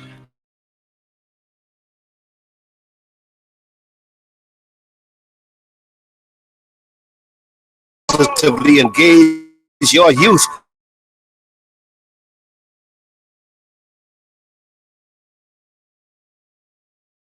From Rocky Pine in the north to Marshall Road in the south, there is a man reporting for duty for the entire Southern Shores for 60 months. That's right, 5 full years of representation. That man is Frankie Campbell. And in Southern Shores, if you have not already done so, it's time to get registered. Register at the Garvin Times Primary School or the Carmichael Road Post Office. Vote for Sarge. Southern Shores, you deserve better, and better is coming soon. Hello, my name is Frankie Campbell, and I approve this message. Can you imagine being caught in a medical emergency with no help? Massa Assist Medical Air Services Association can come to your rescue by helping your family for a very affordable membership cost. Massa Assist will take care of all your family's emergencies in the Bahamas and abroad. For more information, contact Senior Marketing Executive Lincoln Deal at 422-6166 or 433-6166. Massa Assist for all your emergencies. The best tasting roasted peanuts in the whole wide world are Nature's Gifts Roasted Peanuts. Proprietor Derek Sims applies his personal touch by roasting peanuts to perfection. Get your peanuts in light, medium, and dark. Call 431-7710 to place your order. Nature's Gifts Roasted Peanuts on Market Street and Bacardi Road. Peanuts! Extra, extra, read all about it. Sammy's Chicken, $5.99 special. Sammy's Chicken does it again. For a limited time only, it's the $5.99 Thigh Snack Special. I tell you. Sammy's $5.99 Thigh Snack Special comes with a 12-ounce Coke, VAT included. See, I don't lie. For a limited time only, Sammy's Chicken, Robinson Road, Carmichael Road, East Street South, Farrington Road, and the newly reopened Prince Charles location. Sammy's Chicken. Hurry on down to Proud Mary located on Carmichael Road and take advantage of their gigantic 25 to 50% off store-wide sale. Yes, you heard me right. 25 to 50% off store-wide going on right now. You can find bargains like mop buckets, 25% off now $9.68. 3-piece cologne sets, 25% off now $10.75. Reading glasses, 25% off now $5.38. T-shirts, 25% off now $3.23 and $4.30. Avon deodorant 25% off now $2.15. Baby tubs 25% off now $9.68. Men Crocs 50% off now $4. 3-piece bathroom rug sets 50% off now $10.75. Men and ladies sunglasses 50% off now $5.38. Ladies slippers 50% off now $5.38. Men caps 50% off now $3.23. Get these and many other great bargains at Proud Mary's 25 to 50% off store-wide sale this week. Proud Mary, located Carmichael Road opposite Carmichael Road Police Station. Telephone 361-1363. Want to reach your target audience? Advertise here at Global Radio 99.5. We hit the mark every time. This is Straight Talk with Gregory McCauley. Call in and participate at 326-0271 on Global Radio 99.5 FM.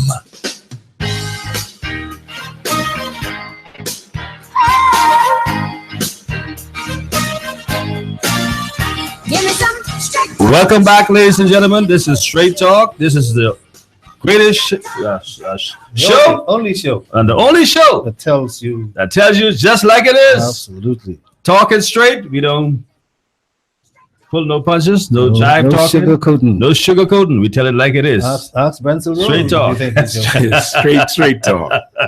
Well, Mr. Rule, tell us again. You were telling us before we took the break about the programs, the things that you're doing in Garden Hills. Mm-hmm.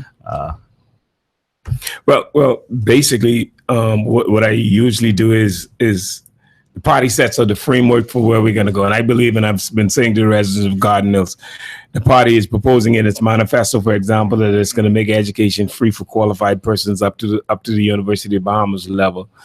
Resident Garden Hills cannot be left behind in a program like that. So we're going to begin to immediately put in some preparatory program for those students so that they can become qualified. It may mean that we got to set up some evening institute or provide some additional tutoring for individuals in the constituency. I as a former teacher, I endorse that program, and I'm prepared to lead that issue. Secondly, you would have heard the leader talk specifically about focusing on small business. It is our desire that residents again participate in this program at the highest level. And when I say that, I mean we started a program in 2008 called the Self Start and Jump Start program, where the government did some things to cause persons to get into business, and that's going to be an exciting program for the residents of Garden Hills because there are plenty small potential business operators in the area. That program, what comes to mind right away, jumps out at me, is the Bahamas striping. Absolutely. The F&M administration was responsible for the success of that young man and his company. Why are you not touting that as one of your certainly if it was the PLP, they would have been having that all over the place. Success story. Absolutely, and there are some others who are, that you don't hear a lot about, but that's a program that the mold for what the F&M will do in small business. Because all you've been hearing is the negative stuff that they've been selling the Bahamian people, how bad and what was wrong with the program. But that particular one, they have embraced that and have a program that came from a $10,000 stipend to a multi-million-dollar company within 10 years. To the party's platform and its public relations. Getting your word out there so that the people can know. I have not even seen a counterattack on an ad on the television that is attacking the leader of the Free National Movement. I was appalled, and not only that of the ad itself, but ZNS, Radio Broadcasting Corporation of the Bahamas, is broadcasting that negative ad on the leader of the Free National Movement television, and it does not identify who has placed the ad there, which I think is required to say whether it's a paid political broadcast ad and who's sponsoring it. There was nothing. How do you even know that Broadcasting Corporation didn't put that there? Absolutely. Those are some of the issues, the fine prints that the party machinery must deal with and is beginning to deal with. And I think it's important. On the other hand, the negative adding, I heard Dr. Minisko say, but he survived all the negatives so far. But I'm just talking about the principle of it. The principle involved is critical, is that the government is using the public radio station to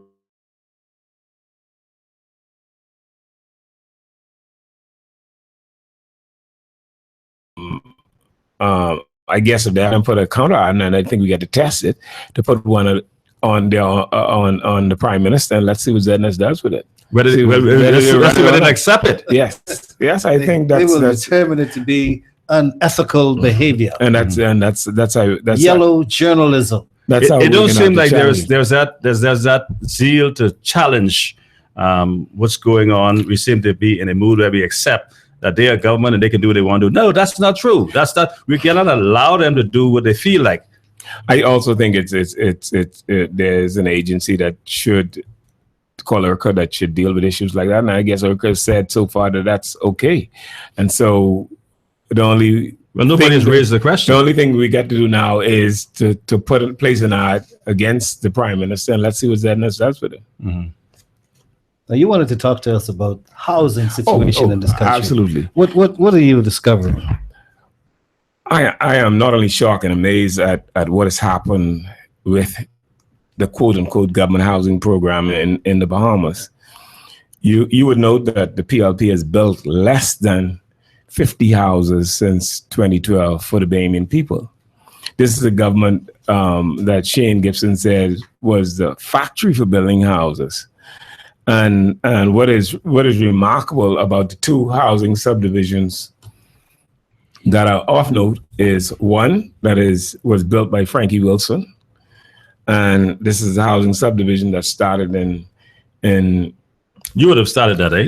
You're talking about they're talking about the Adastra Gardens. Adastra Garden. It's an extension to the Adastra Gardens subdivision, and it's interesting that the government chose to select one person, one contractor, to do the construction of the initially 60 houses. I'm told it's about 100 houses, at a time when hundreds of contractors were out of a job. Now let's break that down. The government selected Arak Homes to build these houses on their behalf. Automatically, that means the cost of those houses to the consumer is going up.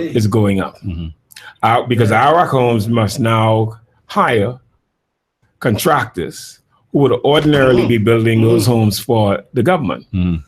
So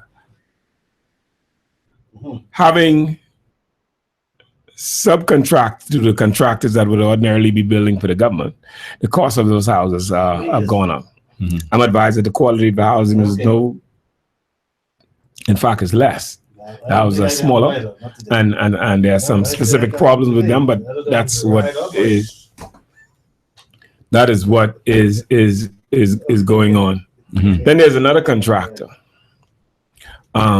Contractor was given the permission to build 204 houses in Dignity Gardens. 204. Yes, one single contractor given permission, contracted by the government to develop an entire subdivision at a time when hundreds of contractors could not find bread to put on their tables. Now, of the 204 houses that were contracted by the government to this contractor, you could drive to Dignity Gardens. So I'll tell the public, just go to Dignity Gardens, go to the last street along Dignity Gardens, and if you look to your right, you will see the beginning of a subdivision, and you may find 3 houses complete. You may find 3 of the 204 that was scheduled to be built. That subdivision has now been closed and abandoned by the government after spending millions of dollars, millions of Bahamian dollars on that subdivision. I'm advised that the contractor is now either toting garbage from the landfill or is actively engaged in the landfill. Some individuals have suggested that this man is a good friend of the minister with responsibility for housing and the landfill. But could you imagine this, Mr. Corley? You have one contractor who's given a permission by the government to build 204 houses. He failed at building those houses after the government spent millions of dollars to build a subdivision. The subdivision is now abandoned. Abandoned the Industrial Garden subdivision in 206. F&M would have to do the same thing we did in industrial estates. When we came to office in 207, the government owed contractors $25 million. Contractors had walked off their job, they had abandoned the subdivision, and the government had to pay the contractors who were owed monies by the government, and thus created the industrial estate subdivision. We'll have to do the same thing in Dignity because the contractors abandoned that subdivision after spending millions. The government has yet to account to the Bahamian people as to what and how much money they spent on this subdivision that is now abandoned by the government. And to move from building subdivision now to toting garbage. No wonder the individuals who are close to the scene have suggested that this man is a good friend.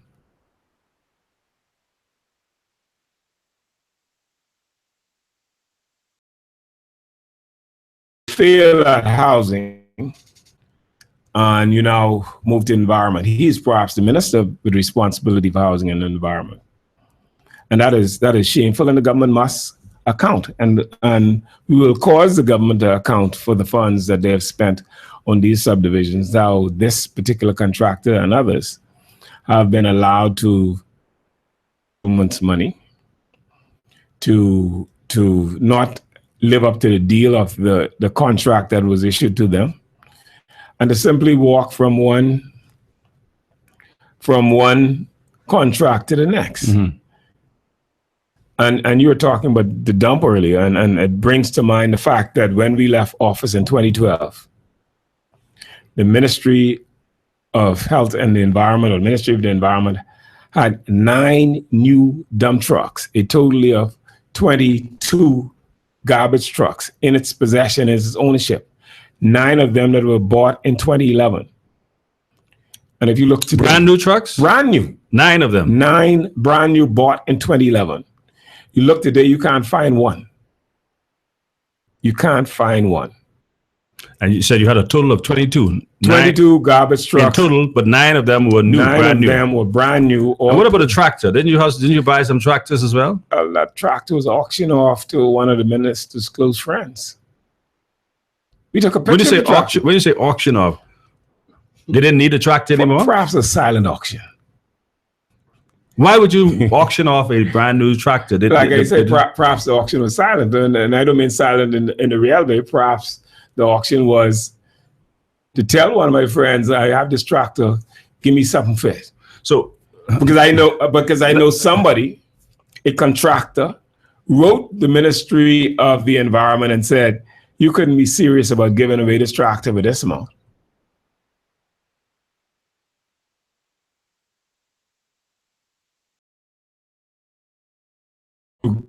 To cause investigation to take place in that ministry. You can't have the government owning these assets, like the tractor, and you silently auction it off to somebody, and now you get a fire, you got to hire a tractor or purchase a tractor. Now that the New Providence landfill is back in the hands. My son would say only God knows what is going to happen.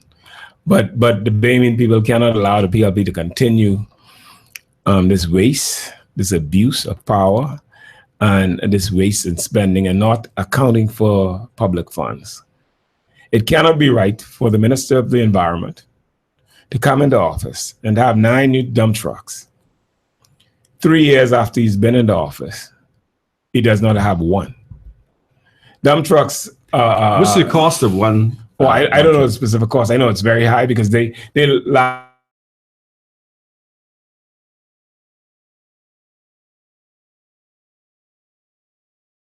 high-use vehicle. You think they cost 50,000? More than that, substantially more than that. So they could work for 20 years. They could work easily for 20 years. 1,000? More than that.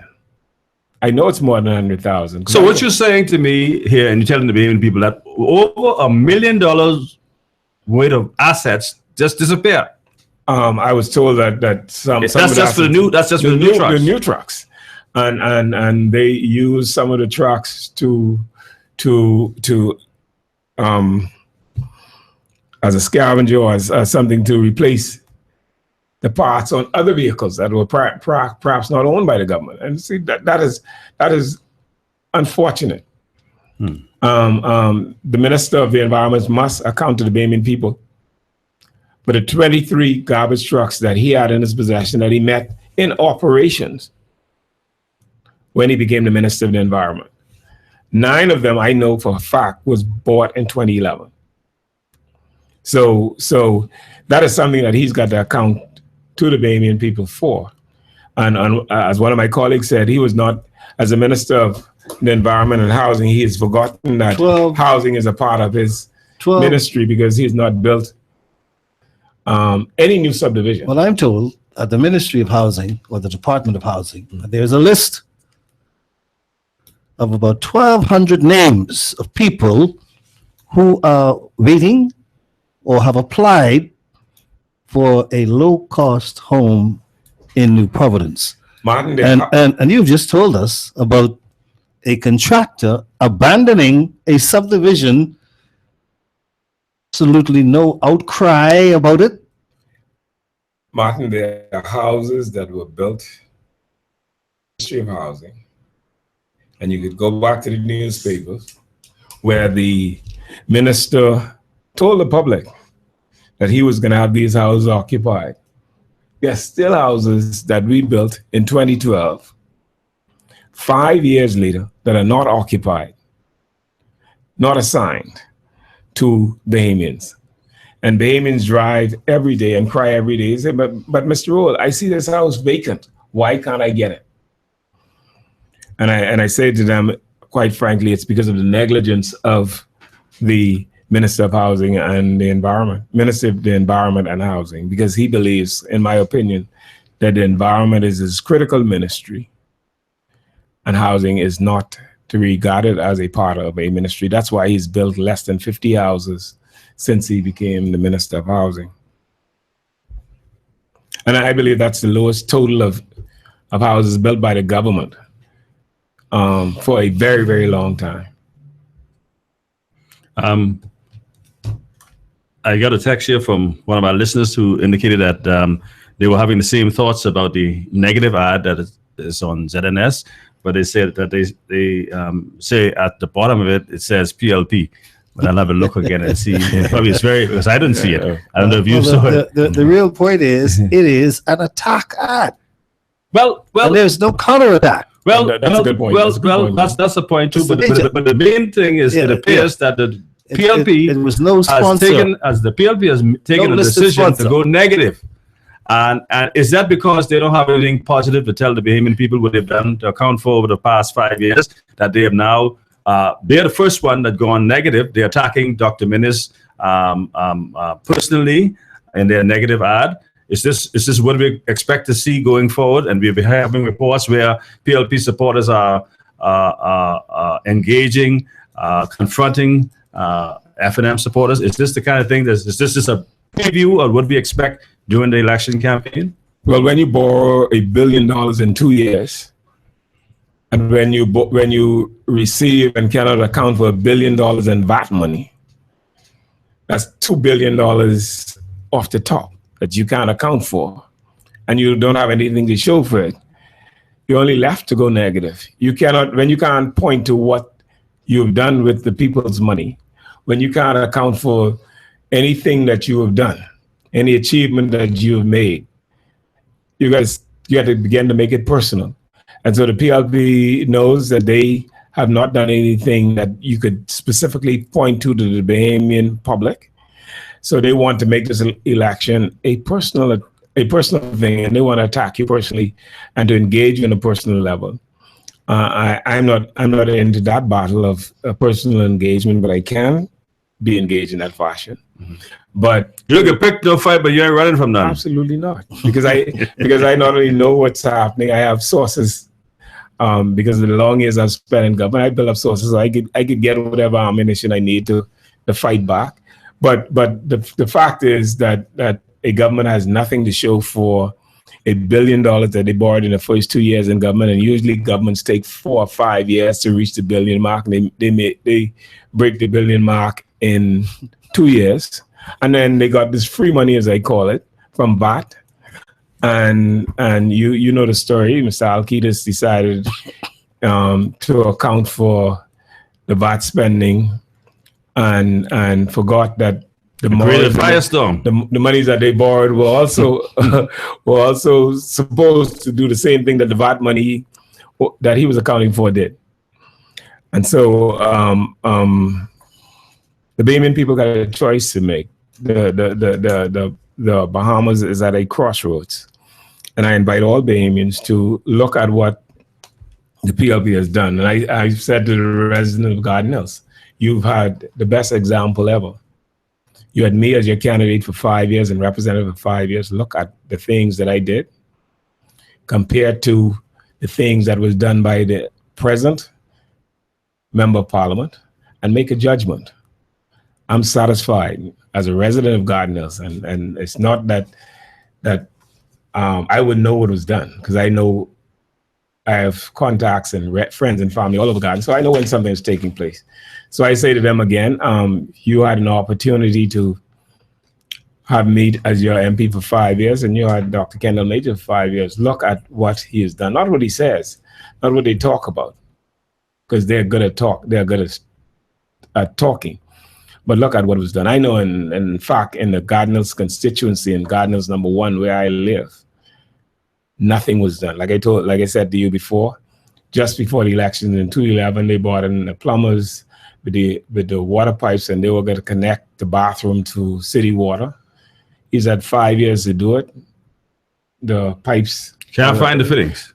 Can't find the fittings, and that's the measure of the man. And I say to the residents, go and get registered, and I look forward to your support and your vote. Well, I have a suggestion here by a text writer said that in response to the PLP's negative ad, they said the FM needs to only put one ad say we believe in Bahamians, then show Perry Christie giving us the finger. Never see that on TV. I suspect that ad and the next one could perhaps be Mr. Christie watching the nation burn and just watching the Bahamas go up in flames and being helpless to do anything about it. Another one says the trucks that we talk about, they're in storage. Who's I wonder where? Who's storage? Is it on? Is it off? Carpet Road? Garland Highway. Is it down on Carpet Road? That's where others were cited. Well, Mr. Rule, we get a minute. Let's wrap it up for us, and then we're gonna bring the show to a close. Sidney, pleasure always to have you. It's my pleasure, and I'm thankful that I've had this opportunity with you and Martin to speak to the Bahamian people, and to lay out for them some idea of where we're going to go and where we're going to take this country. I believe as a nation, we need to focus our attention on education and making sure that Bahamians become ready for the next generation. We are preparing for the millennials to take over. I think we got to focus on small business to make sure Bahamians get an opportunity to own and in shifting our priorities from creating a job society to an ownership society. I think that's going to give Bahamians eternal hope. I think we've learned our lessons about investing in big multinationals and not focusing on the small business that drives our economy. And collaboration with my colleagues who have come on board, we've all agreed that we must pay more attention to small businesses because they will continue to drive the economy and make the Bahamas a better place and the work environment a better space. We've got to also look at how we're going to deal with the whole question of land ownership, because there is an approach in the Bahamas now about what we're doing with our land, and land is equated to wealth. And I only leave with you the message of one of my constituents. He said to me, and I'll never forget these words, he said, Mr. Pillen took us to the new frontier, Mr. Ingram brought us to the new millenniums, and Mr. Christie brought us to the Chinese.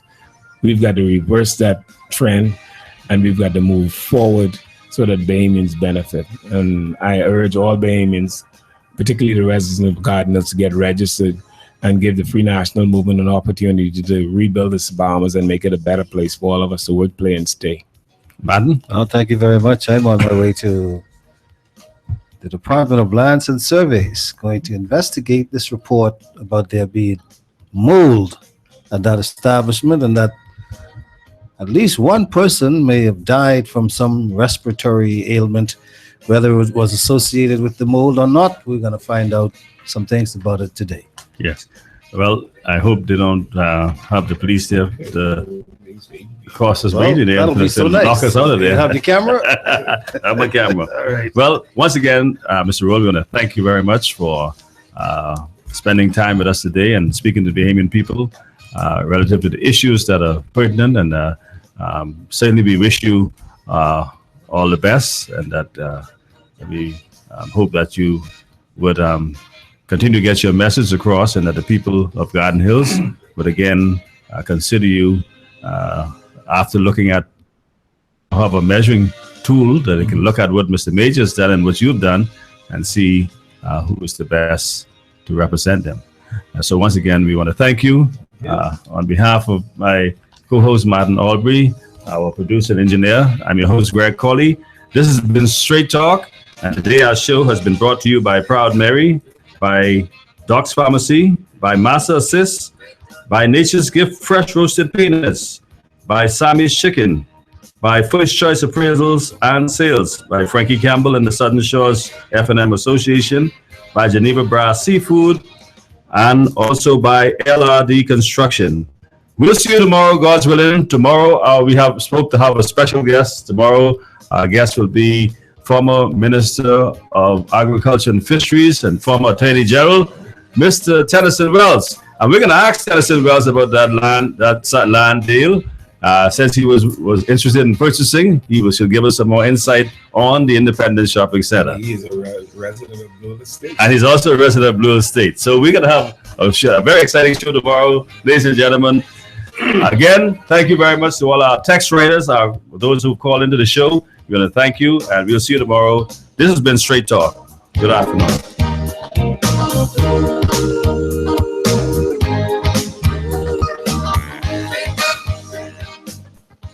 Global 99.5 FM reminds our listeners that the views and opinions expressed on this show are those of the host and guests and not necessarily the